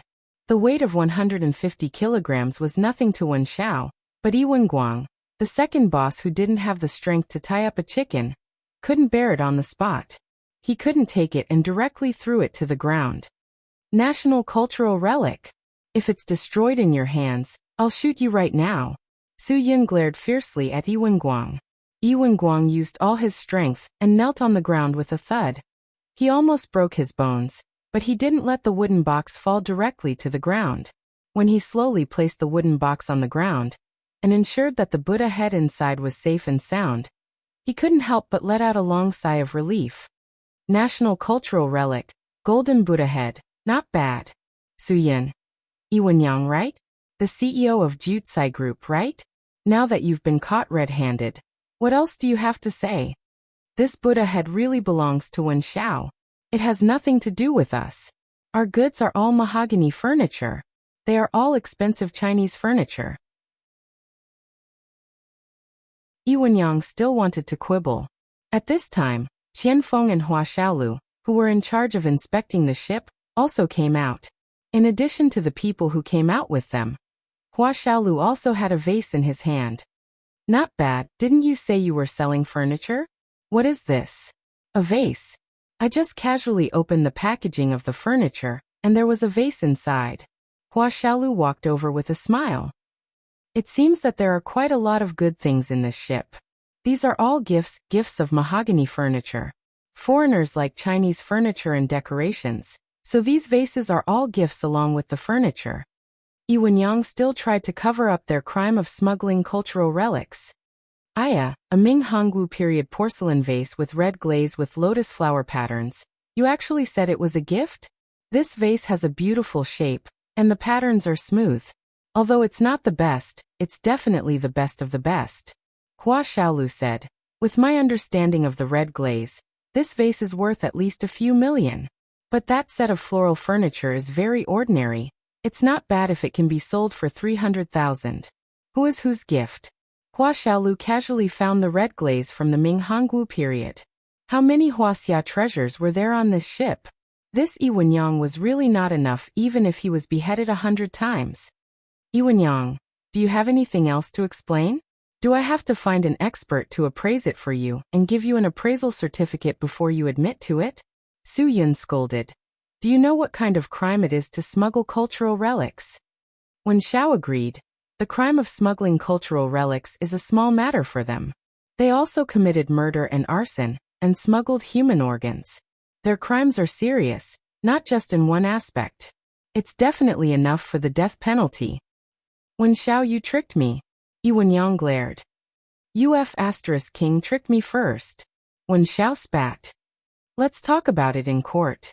Jiucai Group was caught red-handed today. Don't find excuses. Su Yin said.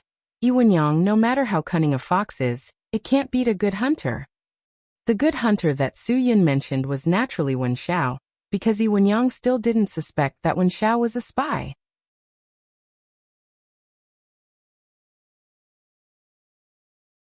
Chapter 2002. Hanzhan, Qianfeng, you two immediately bring people to the port to ambush. Once you find Yi Wenxing, immediately arrest him. Su Yin was still very worried that the guy would run away. These three main culprits definitely couldn't be let go of. However, just as Su Yin's voice fell, two cars appeared in everyone's sight. Yi Wenyang immediately recognized that it was Lao San's car. Su Yin was also quite surprised. This guy actually delivered himself to the door? Under the heavy rain, Hanzhan and Qianfeng quickly brought people to surround the two cars. As long as they came, they wouldn't be able to leave. Today they were going to catch a turtle in a jar. Everyone was completely drenched by the heavy rain, but the excitement of breaking the Jiucai Group's smuggling of cultural relics made everyone feel very dry. Perhaps only Yi Wenyang's mood was as wet and helpless as their bodies. Lao San, the last person who could think of a way to save them, actually delivered himself to the door. His brain was really kicked by a donkey. Yi Wenxing really didn't think of delivering himself to the door. Because of the sudden heavy rain, he couldn't see what was happening at the scene from afar. When he saw everything clearly, it was too late. He couldn't run away even if he wanted to. There were so many guns aimed at their car. This thing wasn't bulletproof. A bullet would explode if it hit the mailbox. Yi Wenxing wasn't going to risk his life. Moreover, he had a trump card. Xinjiang Police's Deputy Bureau Chief Qin was still in his hands. He had the qualifications to stand up and talk, right? The people in the car, listen up. I'll give you 1 minute. Get out of the car immediately. Otherwise, you'll have to bear the consequences. Hanzhan shouted angrily. Yi Wenxing wasn't in a hurry.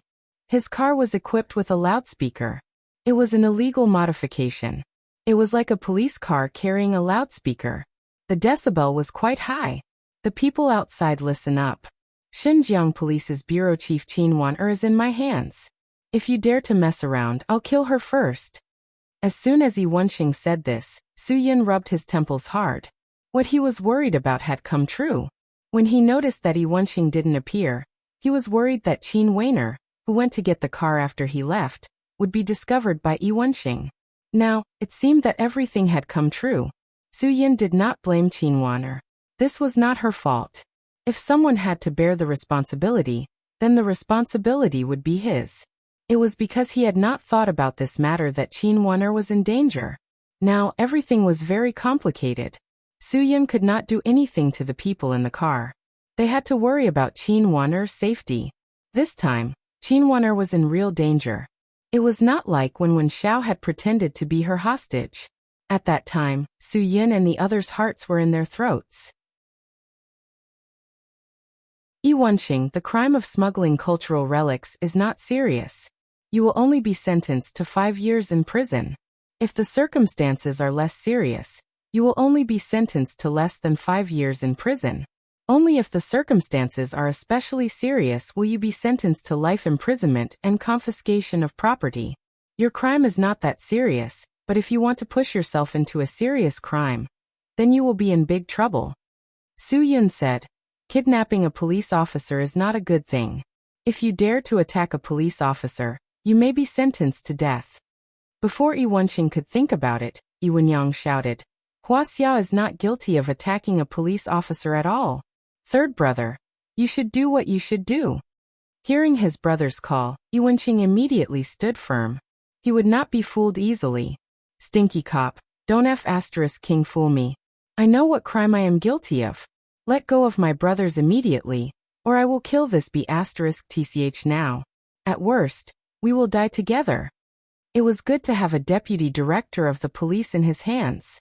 Yi Wenyang was sure that they would not dare to act rashly. At that time, when Xiao had captured this woman and escaped from Xiaozheng, he did not believe that he could not escape. Let me tell you, don't think that I don't dare to kill. Yi Wenxing continued to threaten Su Yin and the others. If I am caught by you, I will definitely die. I will kill one and break even. You have to think clearly about who the hostage in my hands is. If she dies, how will you explain to your superiors? As long as you cooperate, we can talk about anything. Don't hurt the hostage. Su Yin could not let Qin Wan'er get hurt. Yi Wenxing, I know what you are thinking. You must be hoping that you and your 2 brothers can escape successfully. Okay, I can give you a chance, but Wen Xiao must not leave. We have to capture at least one of them. With Su Yin's words, Yi Wenyang saw hope.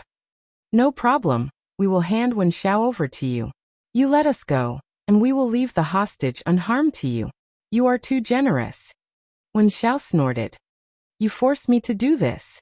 As he spoke, Wen Xiao suddenly reached out and grabbed Yi Wenguang. Yi Wenguang did not react at all. He felt his throat tighten and could not breathe. Big boss, do you still want your brother's life? If you want your brother to live, if you want to live, then listen to my arrangements. Wen Xiao was very emotional. I am not as ruthless as you. Since we know each other, I will not give you a chance.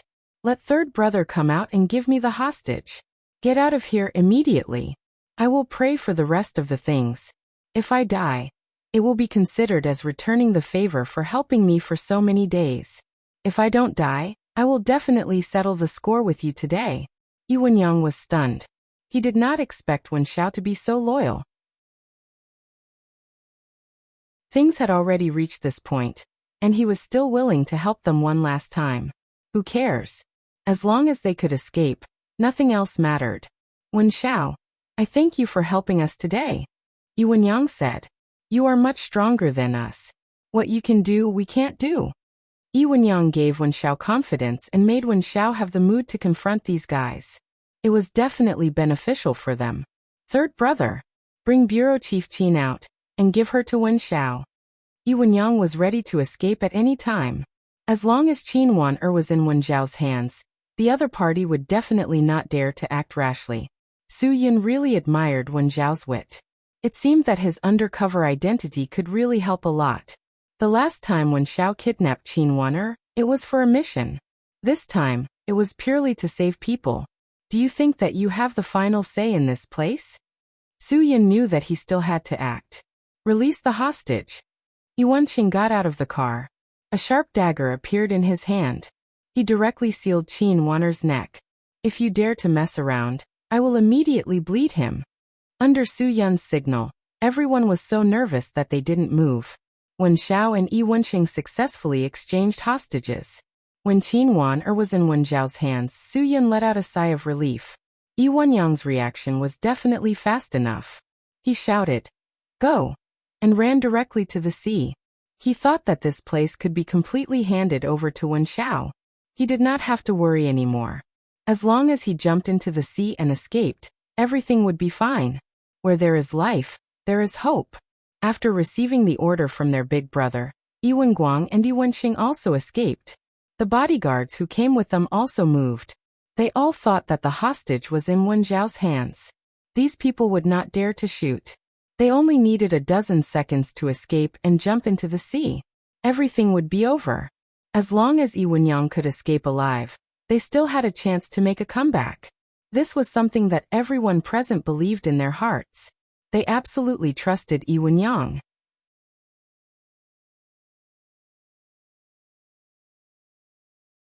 Chapter 2003. However, what no one expected was that the moment they ran away, the people from the special forces pulled the trigger and aimed at their calves. Yi Wenyang and Yi Wenxing were in the group of bodyguards, so they weren't shot. Only the unlucky Yi Wenguang was shot by Han Zhan in his right calf and fell to the ground. Until he felt a sharp pain in his leg, he couldn't believe that the other party dared to shoot them when the hostages were under Wen Zhao's control. Yi Wenyang and Yi Wenxing's confidence was completely shattered. They originally thought that they were strong, but now their confidence collapsed. They didn't even have a chance to escape? At that moment, the two of them only had one thought in their minds. Run, run. Run as fast as you can and get out of this damn place. Wen Zhao's reaction was very fast. When Qinwan was in his hands, he gave Su Yin a look. When Su Yin went to help Qinwan, Wen Xiao turned around and chased after Yi Wenyang. Boom. Yi Wenyang was pushed to the ground by Wen Xiao. When Yi Wenyang turned around and saw Wen Xiao, he would never forget this one-eyed man. It was only at that moment that Yi Wenyang came to a sudden realization. So all of this was a lie. It turned out that all of this was just a prank. He had been in Wen Zhao's hands all along. Everything that happened today was because he believed in Wen Xiao and wanted to use Wen Xiao. And Wen Xiao actually helped the police catch him? If it wasn't a dream, then it was definitely a show. Yi Wenguang and the bodyguards were shot and fell to the ground. Yi Wenyang was pushed to the ground by Wen Xiao. The only one who escaped was Yi Wenxing. He knew that he couldn't turn the situation around by himself. The only thing he could do now was to protect himself. As long as he jumped into the sea, he could escape. As long as he jumped into the sea, there was hope for him to live. We can't let that bastard escape. Qinwan hated Yi Wenxing to the core. If this bastard who had harmed so many people didn't get punished by the law, she felt that her inner world would collapse. However, at this distance, no one had the time to take action against Yi Wenxing. The people in front of them had already occupied all their attention. Yi Wenxing was only one step away from jumping into the sea. He wanted to raise his arms and shout at the last moment. However, under Qinwan's angry roar, the shocking thunder once again lit up the entire night sky of Xinjiang. The dagger in Yi Wenxing's hand seemed to have become a lightning rod. Everyone clearly saw a beam of white light penetrate Yi Wenxing's body. At this moment, the scene was completely silent. Witnessing a living person being struck by lightning with their own eyes, this could be considered the ninth wonder of the world, right? There were probably not many people in the world who had witnessed this scene. Qinwan was also stunned. She had never thought that the heavens had eyes, but today, she believed that the eyes of the heavens were as clear as snow. He knew very well who deserved to be struck to death. A charred Yi Wenxing fell to the ground, twitching from time to time. If one were to look carefully, they could see the electricity flowing through his body. This lightning strike was really beautiful. There was no need to call an ambulance at all. Looking at the charred skin, it was obvious that he was completely dead. If the heavens gave a little more power, perhaps they would have directly turned him into a human. They would not even need to send him to the crematorium to be cremated. How good would that be? Yi Wenyang, I think I saved your life. Wen Xiao said seriously to Yi Wenyang, who was under his body. How many heartless things have you done? Even the heavens want to strike you to death. He definitely wanted to strike you to death just now, but I held you down. He saw that he couldn't strike a good person like me, so he could only strike your third brother to death. The muscles on Yi Wenyang's face trembled. Wen Xiao, you are ruthless. You are actually a spy? You finally understood? Wen Xiao smiled disdainfully. Didn't you arrange a lot of moles in the police? How come there was no one who tipped you off? Impossible. It's impossible that they didn't tell me. Yi Wenyang's emotions were already out of control. If he wasn't under Wen Zhao's control, he would have already flown into a rage. Wen Zhao nodded. Of course, it's impossible that they didn't tell you, because they didn't know at all. In the whole of Xinjiang, only Bureau Chief Qin knows my identity. Yi Wenyang was so thoroughly defeated that not even dregs were left. Everything was a huge conspiracy. He, a schemer, actually fell into someone else's big conspiracy. Yi Wenyang, you don't have to feel wronged. Hua Leitang sneered. The tomb robbers who stole the gold Buddha head were all taken down by our people yesterday. They definitely couldn't resist and would have attacked you. It's not wrong for you to be caught now. Yi Wenyang didn't believe it. Impossible. You must be lying to me. My people definitely wouldn't be caught by you so easily. Do you think it took us a lot of effort to catch you today? Su Yin. I really didn't think it took us a lot of effort. It was just that it took us a lot of effort to keep an eye on you and make you reveal yourself. The moment you believed Wen Zhao, you were completely exposed. Yi Wenyang's anger was transferred to Wen Zhao. Despicable person. If it wasn't for despicable people, I wouldn't be here today. Wen Zhao, let me tell you, even if I become a ghost, I won't let you go. I'm looking forward to becoming a ghost. Wen Zhao sneered. Maybe you don't know, but Wen Zhao had a side job in Southeast Asia, which was to help people catch ghosts. If you dare to come back as a ghost, I'll take you in, put you in a Een token, find a septic tank, and throw you in. You'll be doomed eternally. Without waiting for Yi Wenyang to speak, Wen Zhao picked him up. Don't King talk nonsense. Don't waste your saliva, save it to confess. At this time, Yi Wenguang was also picked up from the ground by Han Zhan. He stared at Wen Zhao bitterly. You really disappoint me. I trusted you so much. I treated you as a brother, but you actually tricked me? You treated me as a brother? Yi Wenguang, don't think that you're more noble than your brother. You just treated me as a tool that can bring you great help. Otherwise, you wouldn't have trusted me so much. Wen Zhao said, you have to be careful when you look at people in the future. Oh right, I'm afraid you won't have a future. Seeing that all the core criminals of the Jutsai group had been arrested, only Qin Wan'er knew how excited she was. She didn't know if she was crying tears of joy, but she couldn't help it. She directly lay in Su Yun's arms and cried. The people have been taken care of for us. You should be laughing now. Laugh at them. Su Yun. In the future, Xinjiang will completely eradicate the Jutsai group. Let's see who dares to make trouble in front of you, Bureau Chief Qin. Your contribution this time is too great. You've brought Yi Wenxing, a fish that escaped the net here. Qin Wan, wasn't excited about any contribution at all. She would cry tears of joy because she believed that her brothers and sisters, who had sacrificed their lives or even more for the cause of public security, would be very, very happy to see the criminals today.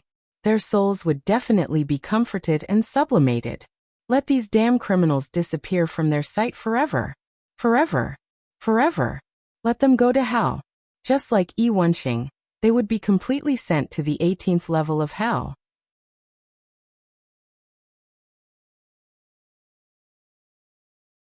Chapter 2004. When everything calmed down, the heavens seemed to have calmed down as well. The storm came without warning and disappeared without warning. The crime committed by the Jutsai group could not be changed. Qin Wan'er immediately notified the city leader in charge of public security. The city leader was quite shocked when he heard the news. Because the Jutsai group had a very large list of police officers who were involved in covering up their crime, this matter could not be blown out of proportion.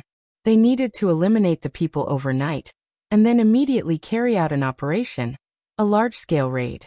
They had to take care of the moles in the police tonight, before they knew that the Jutsai group had fallen. Otherwise, they would definitely run away. This matter involved too many people. Even the city leader was shocked. In the end, Qin Wan'er decided to arrange the temporary trial to be held in the warehouse where Yi Wenyang hid Wen Zhao. Su Yun asked Hua Leitang to personally pick up the city leader and bring him to the warehouse. Yi Wenyang knew that he had completely fallen into the trap this time. He had nothing to hide. No matter what, it was a capital offense. Of course, He would not let go of the cops who had taken a lot of benefits from him. Since he was going to die, he would drag a few more down with him. That way he would not be lonely.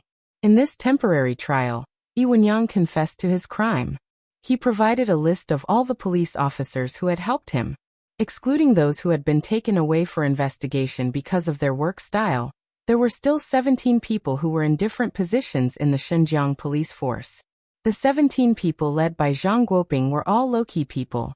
At first, the city leader did not dare to believe it, but after Lee Wen-yang explained everything clearly, he realized how practical it was to know a person for a long time without knowing his true nature. This was a big case. They had to be uprooted. The city leader temporarily appointed Qin Wan-er as the special commander of this operation. She mobilized all the people in the police force that she could trust overnight. The special police force also cooperated with her.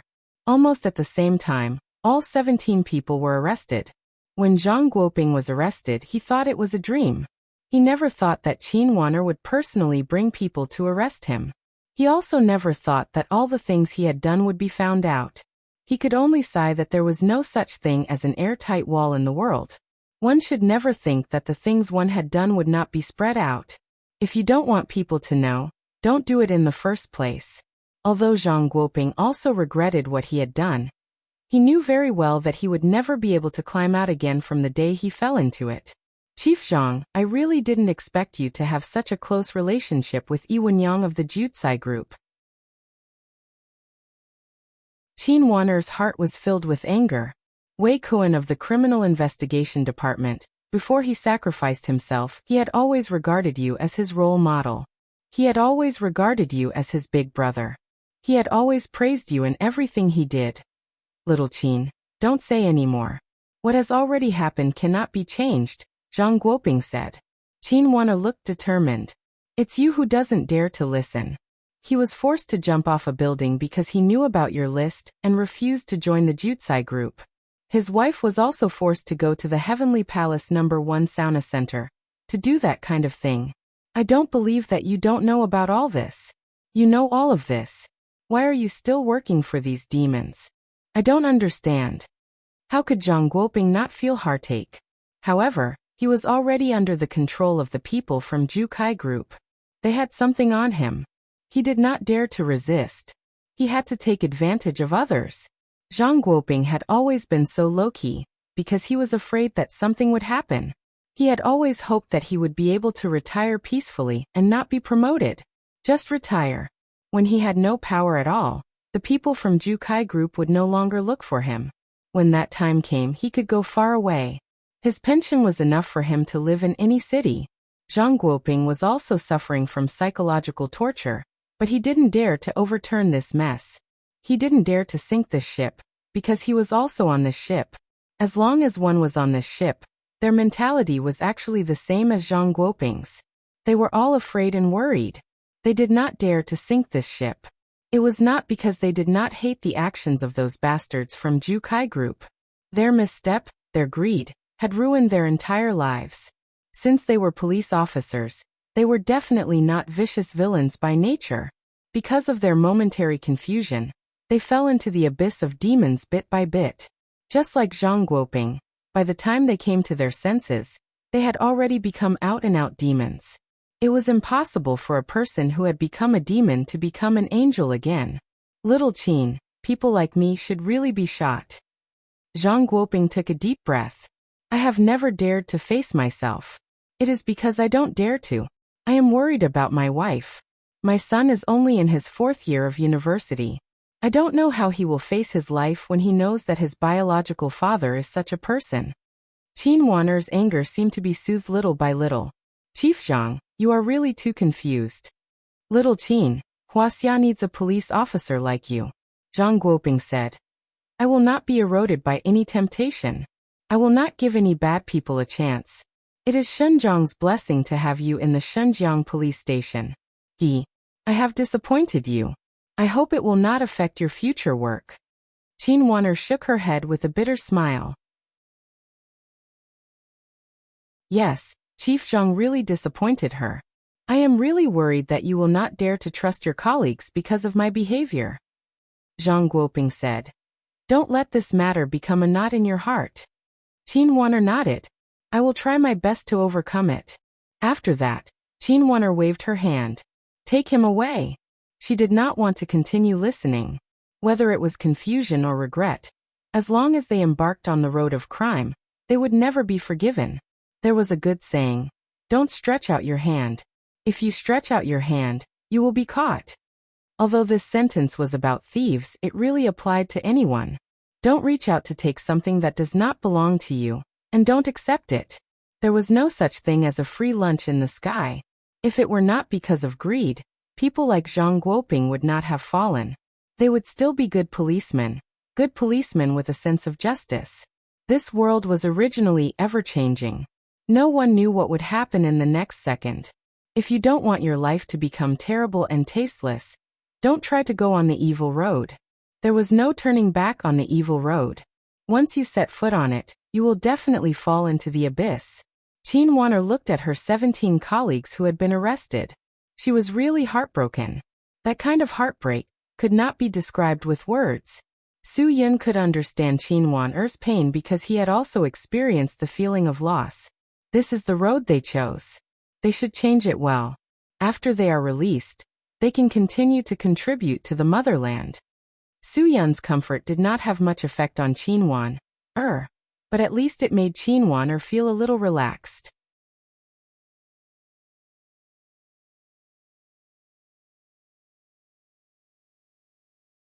Chapter 2005. The Jutsai group was suspected of selling human flesh, intentional murder, trafficking human organs, smuggling national cultural relics, destroying ancient tombs, and other crimes. The 7 core members, led by Yi Wenyang and Yi Wenguang, were all sentenced to death. There was no room for rebuttal. As for Yi Wenxing, he had already been blasted into smithereens by God. There was no need for him to be sentenced at all. He had participated in too many intentional killings and serious injuries. 80% of the human organs sold by the Jutsai group were sold by him. Therefore, he could not escape the death penalty. God had helped the government save bullets. Wen Zhao's identity as an undercover agent was also revealed. Qin Wan'er, who had always known about it, was also given the top credit for this case. It was because of her silent cooperation that Wen Zhao successfully infiltrated the enemy's inner circle. It was because of her efforts that Jutsai Group's deep-rooted network in the police was uprooted. Qin Wan'er's contribution was indispensable, although she always felt that she did nothing. But in fact, at many important moments, Qin Wan'er played a vital role. It could be said that without Qin Wan'er, there would not be today's success. Maybe they could have caught the people from the Jutsai Group, but it was difficult to guarantee that they would have found all the stains in the police station. To be able to uproot such a huge network of connections, Qin Wan'er deserved to be called the #1 merit. The city leader's praise for Qin Wan'er had never stopped. Because of this incident, Qin Wan'er became the youngest female bureau chief in Xinjiang City, in the entire Huaxia. This was definitely the recognition of Qin Wan'er by the entire country. Qin Wan'er had made a great contribution and was promoted to bureau chief. Even Zheng Yun, who had always been envious of Qin Wan'er, had no objections. She really deserved the top credit. Zheng Yun was convinced this time. If it were him, he would not say anything to anyone, not to mention whether he could keep his mouth shut. Just based on this temptation alone, he didn't know if he could resist it. Qin Wan'er, a girl could do this. How could Zheng Yun have the face to challenge her? Because of Zhang Guoping's example, Zheng Yun also realized that he should really reflect on whether he should be a good police officer, instead of doing nothing for the rest of his life. If he did that, what was the difference between him and Zhang Guoping? It was just that he didn't sell out the secret operation to the people of Jutsai Group like they did. There was a reason why Jutsai Group hadn't contacted Zheng Yun. Zheng Yun was a person who didn't care about anything. He didn't even know what was happening around him. Therefore, Yi Wenyang felt that Zheng Yun was a good-for-nothing and didn't want to bribe him. Zheng Yun could also feel this. He would not allow criminals to look down on him like this. He must work hard in the future. Qin Wan'er's positive energy had indeed changed a lot of people. That was the most gratifying thing for the city leaders. Of course, other than Wen Zhao's clean identity, Xiao Zheng had also returned to Xinjiang. His situation had also been reported. It was all to cooperate with this operation, so they had no choice but to damage Xiao Zheng's reputation. The city leaders also greatly praised Xiao Zheng's performance in this mission. After a discussion between the various departments, Xiao Zheng was directly promoted from the captain of the Special Forces team to the deputy bureau chief of the city bureau. This was skipping a grade.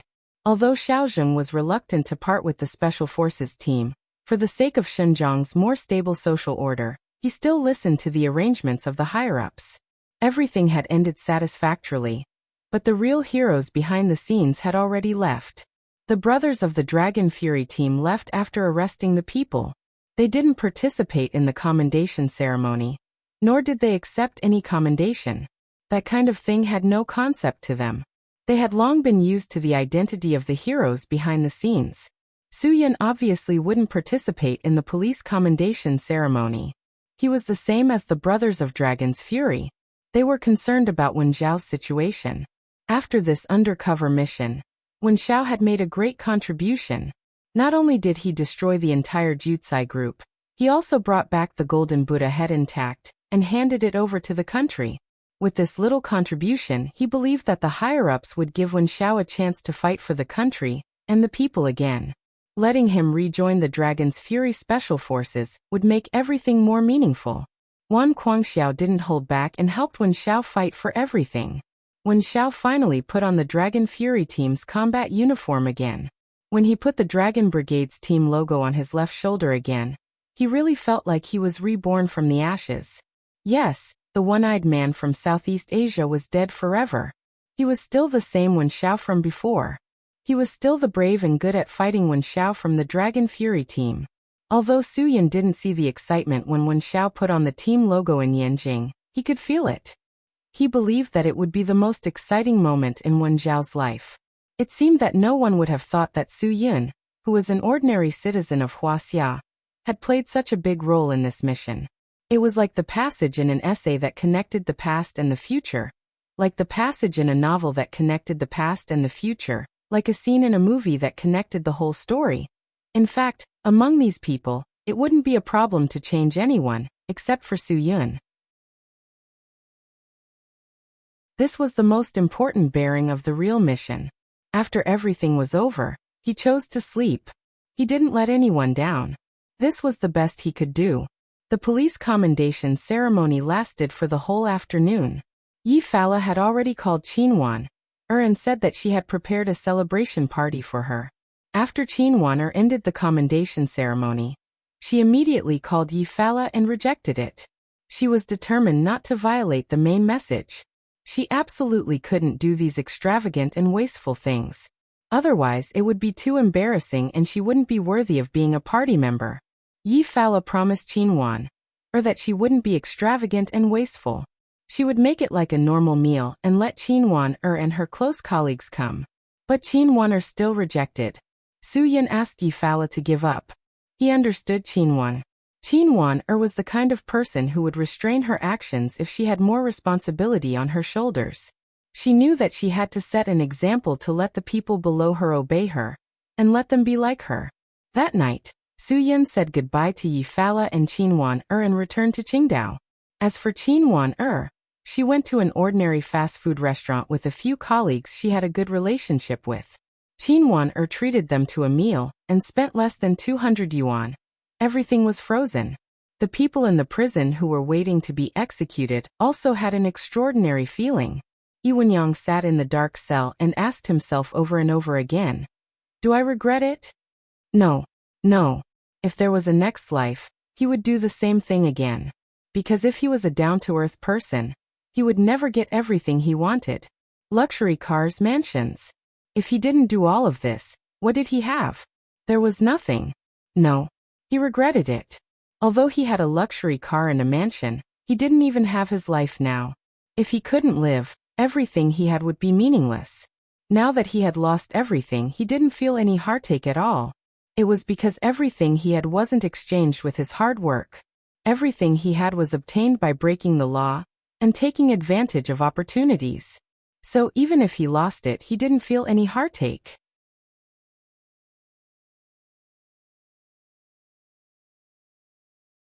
Chapter 2006. After settling this matter, Su Yin was in a good mood. Although returning the golden Buddha head to the country didn't seem like a big deal, it had great significance to historical relics. Everyone knew that there were too many relics of Huaxia that had been lost. When Su Yin went to Taiwan Island for the first time and saw the items in the Taiwan Museum, he suddenly realized that the items in the Forbidden City were all leftovers. Later on, Su Yin had the opportunity to go to the British Museum. In the end, Su Yin realized that even the relics in the Taiwan Museum were leftovers. How many relics of Huaxia were lost overseas? Those who knew a little would be shocked by the number. The British Museum should be the museum that collected the most relics of Huaxia. There were 23,000 national treasures in the museum. They were all treasures. There were ancient stone tools, Shang and Zhou bronzes, Wei and Jin stone Buddhist scriptures, Tang and Song paintings, Ming and Qing dynasty ceramics, and even the Yongle cannon, a supranational treasure, was in the museum. There was one thing to point out. The China relics on display in the British Museum only accounted for 1/10 of the total collection. There were still a large number of relics in the secret room that ordinary people couldn't see. When would so many relics of Huaxia be returned to Huaxia? Su Yin didn't know if that day would come. However, he firmly believed that as long as Huaxia was strong enough, there would be a day when they could take back everything that belonged to them. There were too many relics of Huaxia that were far more valuable than the beast head overseas. Moreover, many foreigners didn't even know how to cherish these treasures. There were countless national treasures that had been damaged. For example, if the golden Buddha head was bought by the Japanese and kept as a private collection, perhaps no one in Huaxia would be able to see this golden Buddha head again. As for how important the golden Buddha head was to the ancient culture of Huaxia, perhaps no one would know. In addition to the golden Buddha head, they also found more than 20 valuable antiques, calligraphy, paintings, and other cultural relics in the Jukai Group's smuggling ship. This operation could be said to be quite successful. Er's promotion was also something worth celebrating. The scum of the Shenzhen police force had almost all been eradicated at this time. For the people of Shenzhen, this might be a good thing to celebrate. After Su Yin returned to Qingdao, Lin Ge had been sulking. He was angry not because Su Yin didn't take him to Xinjiang, but because Su Yin didn't even tell him. He made it seem as if he was very ignorant and didn't understand at all. Bai Xiaoya was also quite speechless. She had helped to coax such a big boy for a long time, but she still couldn't coax him. Su Yin wouldn't try to coax a man like Lin Ge. Moreover, he knew very well that Lin Ge didn't need to be coaxed at all. As long as he brought him along when something happened, he would definitely forget everything that had happened before. However, what was supposed to happen happened so quickly. Something that Su Yin did not expect at all happened. During the interrogation of Yi Wenyang unexpectedly proposed an idea to atone for his crime. He said that he knew that the crime he had committed could not be atoned for, and he knew that he would never be able to change the possibility of his death sentence. However, he wanted a chance to be redeemed before he went to hell. According to Yi Wenyang's confession, Black Crow was a transit point where a large number of cultural relics from Huaxia were smuggled to Japan. In the current situation, even if he was caught, it was still impossible for him to control the flow of cultural relics from Huaxia. Other than the Jukai Group, there were other criminals who would also use Black Crow as a transit point to sell their illegally obtained cultural relics to Japan. In fact, the mentality of these criminals was very simple. It was because of money. They could get a lot of benefits from selling cultural relics, but they could only get a pitiful bonus if they returned them to the country. Unless it was a second-generation rich person like Wang Songxi who didn't lack money, they wouldn't care about the hundreds of millions that a golden Buddha had sold for. Anyone else would be tempted. Therefore, Yi Wenyang said that if he didn't get rid of Black Crow at the transit point in Black Crow's den in Japan, he wouldn't be able to stop the cultural relics from flowing to Japan. As long as there was a channel to resell, someone would think of a way to resell. Without this channel, the phenomenon of cultural relics being sold would be greatly reduced. Yi Wenyang's words were very reasonable. He said that he could help Huaxia deal a destructive blow to Black Crow.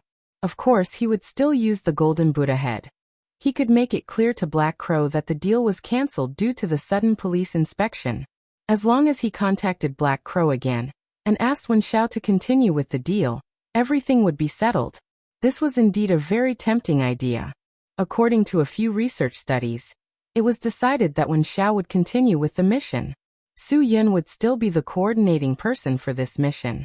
After all, Su Yun was quite familiar with Japan.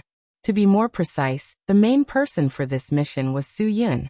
Wen Xiao was the coordinating person because Wen Xiao was Black Crow's contact person. He couldn't be changed. If it weren't for this, the higher-ups wouldn't have wanted Wen Xiao to carry out this mission. After all, Wen Xiao had just completed an adventure. However, Wen Xiao was very excited that he could continue with this mission. He felt that if he couldn't get rid of Black Crow, this mission wouldn't be considered complete. Only by getting rid of Black Crow could his mission to return to the Dragon Brigade be considered complete. After Wen Xiao accepted the mission, the higher-ups immediately contacted Su Yun. Wan Guangxiao hoped that Su Yun would participate. He believed that Su Yun wouldn't fail. The reason was very simple. There were too many people who could help Su Yun. Wan Guangxiao just heard that Zhuo Lingyue had gone to Japan. Every year at this time, Zhuo Lingyue would go to Japan to stay for 2 weeks. Although Zhuo Lingyue didn't like the Japanese and didn't like the Japanese government, she still liked the Japanese. This country was indeed very beautiful and clean. Especially at this time, she could enjoy all kinds of delicacies in Japan. She could enjoy the charm of Japan.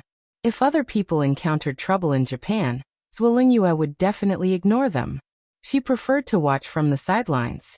However, if Su Yun needed help, she definitely wouldn't stand by and do nothing. Therefore, Su Yun had to do this personally. Su Yun's reply was very straightforward. Of course, I won't miss this opportunity to go on a trip at public expense. When will we set off? I'll be ready at any time. However, I need someone to help me. The higher-ups couldn't wait for Su Yun's small request.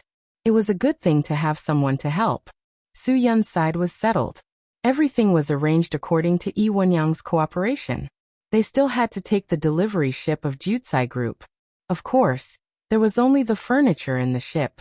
All the antiques and paintings were kept away. Yi Wenyang contacted Black Crow and set a new time. Everything was ready. They only needed to wait for Su Yun and Wen Xiao to be in place. Then this mission could be carried out. It was time to set off soon. Lin Gu was still angry with the child. Su Yun didn't need to coax him at all. He just knocked on Lin Ji's office door and said, "Pack your things and follow me immediately. This matter hasn't reached the most crucial moment. If you want to go with me, immediately call me brother happily." Lin Ji's face turned into a smile when he heard Su Yun's words. "Brother, the mission hasn't ended yet?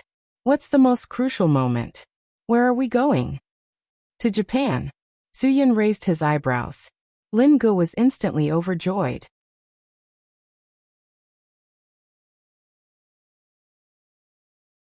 Chapter 2007. Yi Wenyang cooperated and explained the general process of their transaction. This way, he could give Su Yun and the others a general understanding of the situation. Everything was basically in their hands. However, even under such a situation where he seemed to be full of confidence, Su Yun still did not dare to be negligent. He did not dare to relax the importance of this matter. After collecting information on Black Crow, he realized that this person was not simple. Black Crow had escaped from Huaxia 10 years ago. He was a pure grave robber.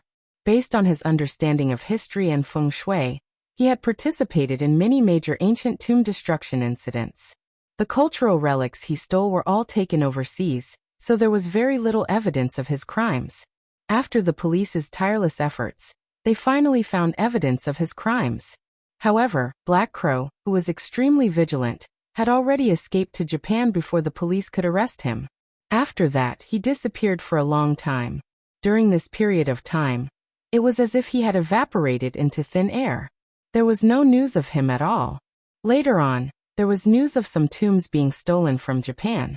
According to the various modus operandi, it was almost certain that Black Crow was the culprit. However, there were many restrictions. Huaxia could not go to Japan to participate in the arrest. Black Crow had been rampant in Japan for several years. However, the tombs in Japan were far from being comparable to those in Huaxia. Moreover, Japan's history was not that long. Even if they obtained some top-grade unearthed items, they could not be compared to the items unearthed from Huaxia's tombs. Therefore, Black Crow embarked on the career of an intermediary. The Japanese were quite interested in Huaxia's ancient relics. Many rich people were generous. The same cultural relics could be sold for twice the price in Huaxia. Moreover, he could earn a considerable amount of service fees from both sides of the transaction every time. With so much service fees, he naturally had to do something. Therefore, Black Crow set up a transit point in Japan. All the cultural relics were personally led by him to complete the transaction. Not only could he ensure safety, but he could also ensure credibility. After a few years of torment, Black Crow's reputation grew. Almost all the cultural relics that Huaxia stole and sold to Japan had to go through his hands. He had also completely solidified his position as a middleman. No other middleman could be compared to him. The Japanese believed that he was trustworthy, while the Huaxia believed that it was safe to look for him. Both sides were getting what they needed. It was definitely not easy to deal with such a cunning guy. Su Yun and the others did not understand the situation in Japan at all. More importantly, he had to bring along such a valuable cultural relic like the golden Buddha head. The pressure was quite great. Obviously, this mission could only succeed and not fail. While ensuring that the golden Buddha head was not damaged, he also had to ensure that Black Crow's criminal gang was eliminated in one fell swoop. This would be a major blow to the smuggling of cultural relics.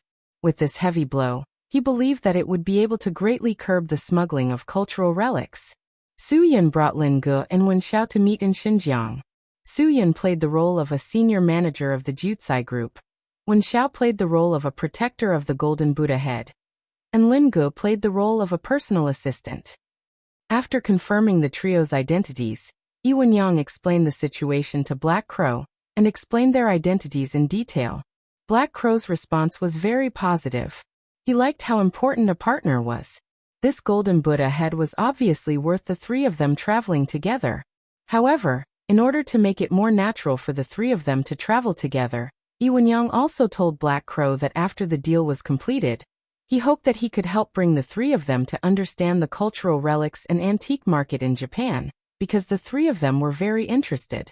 Black Crow was naturally happy to accept this. This meant that there was still a long way to go. After everything was arranged, the two parties agreed on a time. Huaxia also calculated the time and arranged for Su Yun and the other two to board the ship and head to the agreed location. The merchant ship left the port. Su Yun was very calm, Lin Ge was very excited, and Wen Xiao was quite excited. There was a reason for his excitement. After all, this was no small matter to him. This was also a process of him rediscovering himself. He was already beginning to enjoy the feeling of returning to the special forces. With the sound of the horn, the merchant ship gradually moved away from the shore. The three of them sat in a room on the ship, surrounding a wooden box placed on the table in the middle. The storm caused by this thing was also coming to an end. Brother, there are so many skilled craftsmen in our country. They should really make a replica in a short time, letting us take the real thing. TSK, I really can't get used to it. Lin Ge said. It's so dangerous. Su Yun smiled. He also knew that it was safer to make a replica, but the other party was a professional antique dealer. Do you think that with Black Crow's eyes, he can't tell the age of the Buddha head? Moreover, the things unearthed from underground all have a special smell. Smell. Lin Ge moved his nose forward and sniffed hard. What smell? This box is made of agarwood. It's really extravagant. We ordinary people can't smell it, Wen Xiao said. They are professionals in this field. They can indeed tell when an item was unearthed. It's said that the underground smell has a special fermentation smell, and this smell is very difficult to detect. Moreover, this smell can be combined with the material of the unearthed item itself. The fermentation smell of different materials is also different. We can't smell it, but Black Crow can definitely smell it. Lin Ge shrugged his shoulders. It seemed that he couldn't fool the Black Crow with a fake item. If the three of us can't even protect this golden Buddha head, wouldn't that be too embarrassing? Su-yin said lightly. The higher-ups arranged for us to complete this mission and gave us the real golden Buddha head. That means that they have 100% trust in us. Hearing this, Wen Xiao was energized. The chief also said that he had confidence in him. Aren't they afraid that we will steal such an expensive thing? Lin Ge grinned. Brother, what do you think rich people want? Can they live 10 more years by collecting these things? When you have so much money that you can't spend it all, you will realize that only by buying these things can you be happy. Su-yin shrugged. We don't understand the world of the rich. Wen Xiao looked at Su-yin with a black face. Boss, if you aren't rich, then how many people in Huaxia dare to call themselves rich? The boss of Sky Entertainment Group actually didn't consider himself rich. Only Su-yin could say something like that. That's true. I'm rich too, but I don't care about money. Su-yin smiled helplessly. I still don't know how much Sky Entertainment Group earns in a year. But even if I had money, I wouldn't spend 300 million to buy something like this at home. Su-yin rubbed his chin. How many Hope Primary Schools can be built with 300 million in Huaxia? Even if it's 3 million for one, we can build 100. Brother, when we bring the Buddha head back, we'll give the government a condition. We'll build 100 Hope Primary Schools all over the country. If they don't agree, we won't return it to them. Lin Ge grinned. I think you really don't know how to write the word death. Su-yin glared at Lin Ge. Alright, take care of the things and sleep in shifts. We still have a long way to go.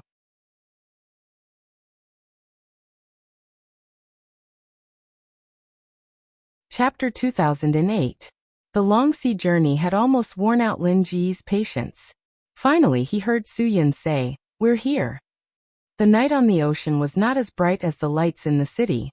Not far away, a small yacht flashed rhythmically with a strong light. Su-yin knew that this was a signal. According to Yi Wenyang's instructions, Su-yin took out a strong flashlight and pointed it at the small yacht not far away. 3 short and 1 long, 2 short and 2 long, gave a signal. After the small yacht received the signal, it quickly approached Su-yin's merchant ship. Get ready to work. Su-yin asked Wen Xiao to bring the golden Buddha head, and let Lin Ge be the first to get off the boat and board the yacht. The people in charge of driving the merchant ship were arranged by Xinjiang. The people on the ship were all police officers. Su-yin quickly went to the captain's room and greeted everyone. It's been hard on the road, but the next 2 days might be even harder. Hold on a little longer. Don't worry, Marshal Yin. We're fine.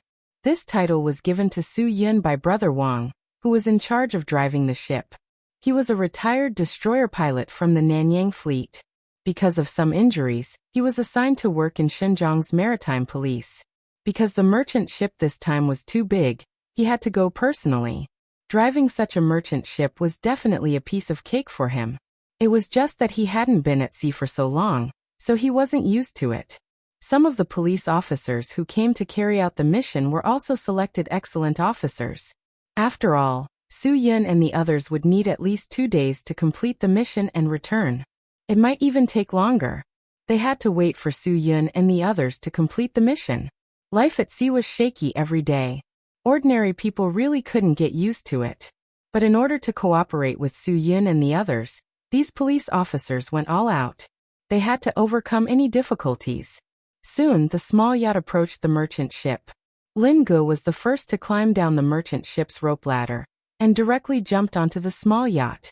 There were 4 people on the small yacht.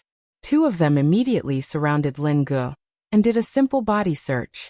Lin Ge cooperated and raised his arms without any resistance. Soon after, Wen Xiao boarded the small yacht with the golden Buddha head. The 2 people who had searched Lin Ge also came forward. Wen Xiao cautiously hugged the wooden box to his chest, and looked at the 2 people with hostility. However, the 2 of them still searched Wen Xiao's body. The last to disembark was Su-yin. He did not wait for the man to search him before he called out, Black Crow. They were all business partners, so there was no need to do such things. We don't even suspect that you're going to kill and rob us. Are you going to suspect that we're carrying weapons? Ha! A hearty laugh came from the boat. A man in his mid-30s walked onto the small deck of the yacht.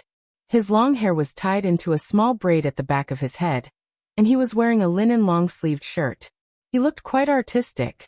Su-Yin still insisted on not letting the two people search him. He stared at this artistic guy. It seemed that he was Black Crow. He did not look black at all. Black Crow met Su-Yin's gaze and grinned, revealing his white teeth.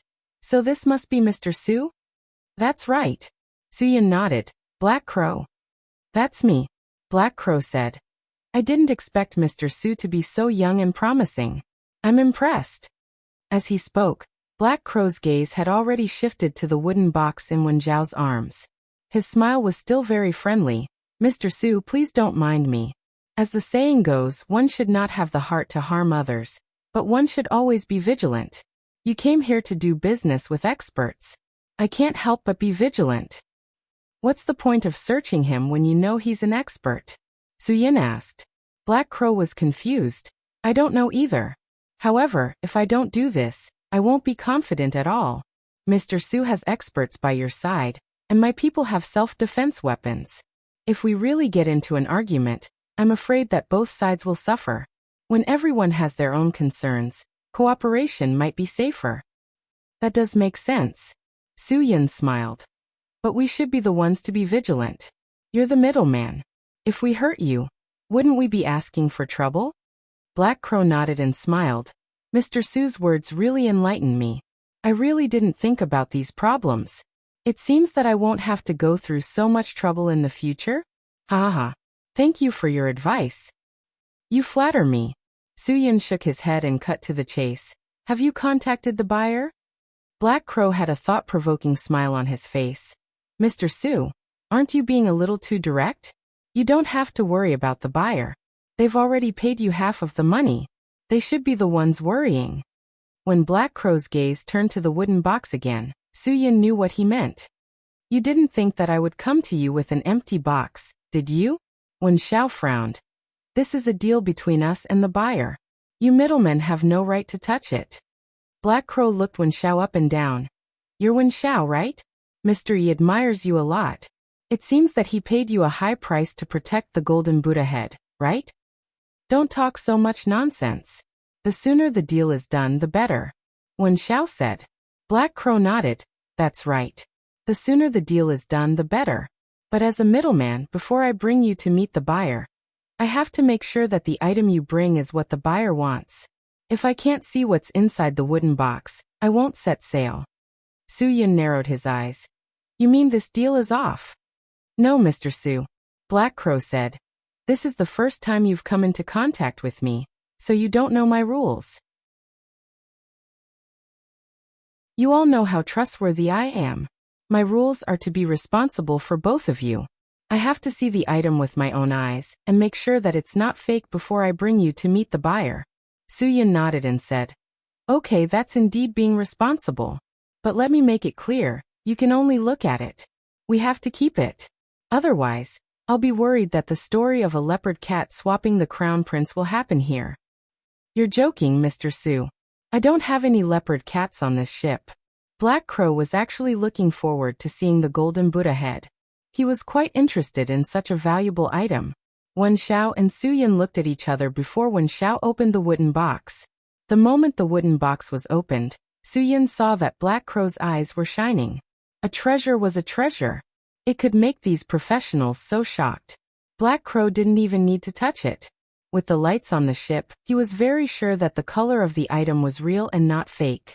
Even though the sea smell was heavy, he could smell the unique smell of the golden Buddha head that had been buried underground for too long. Wen Zhao closed the wooden box again. How is it?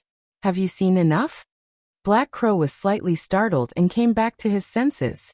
How could he have seen enough of this thing? He could even admire it for an entire night.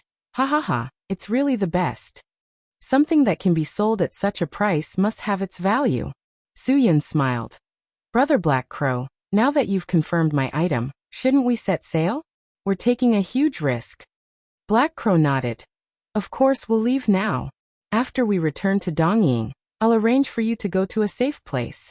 After we've settled on the location with the buyer, you can do the transaction in person. Everything will end perfectly. You're tuning in to the Earbook Haven YouTube channel. Don't forget to subscribe and join us on this journey to catch the most captivating stories.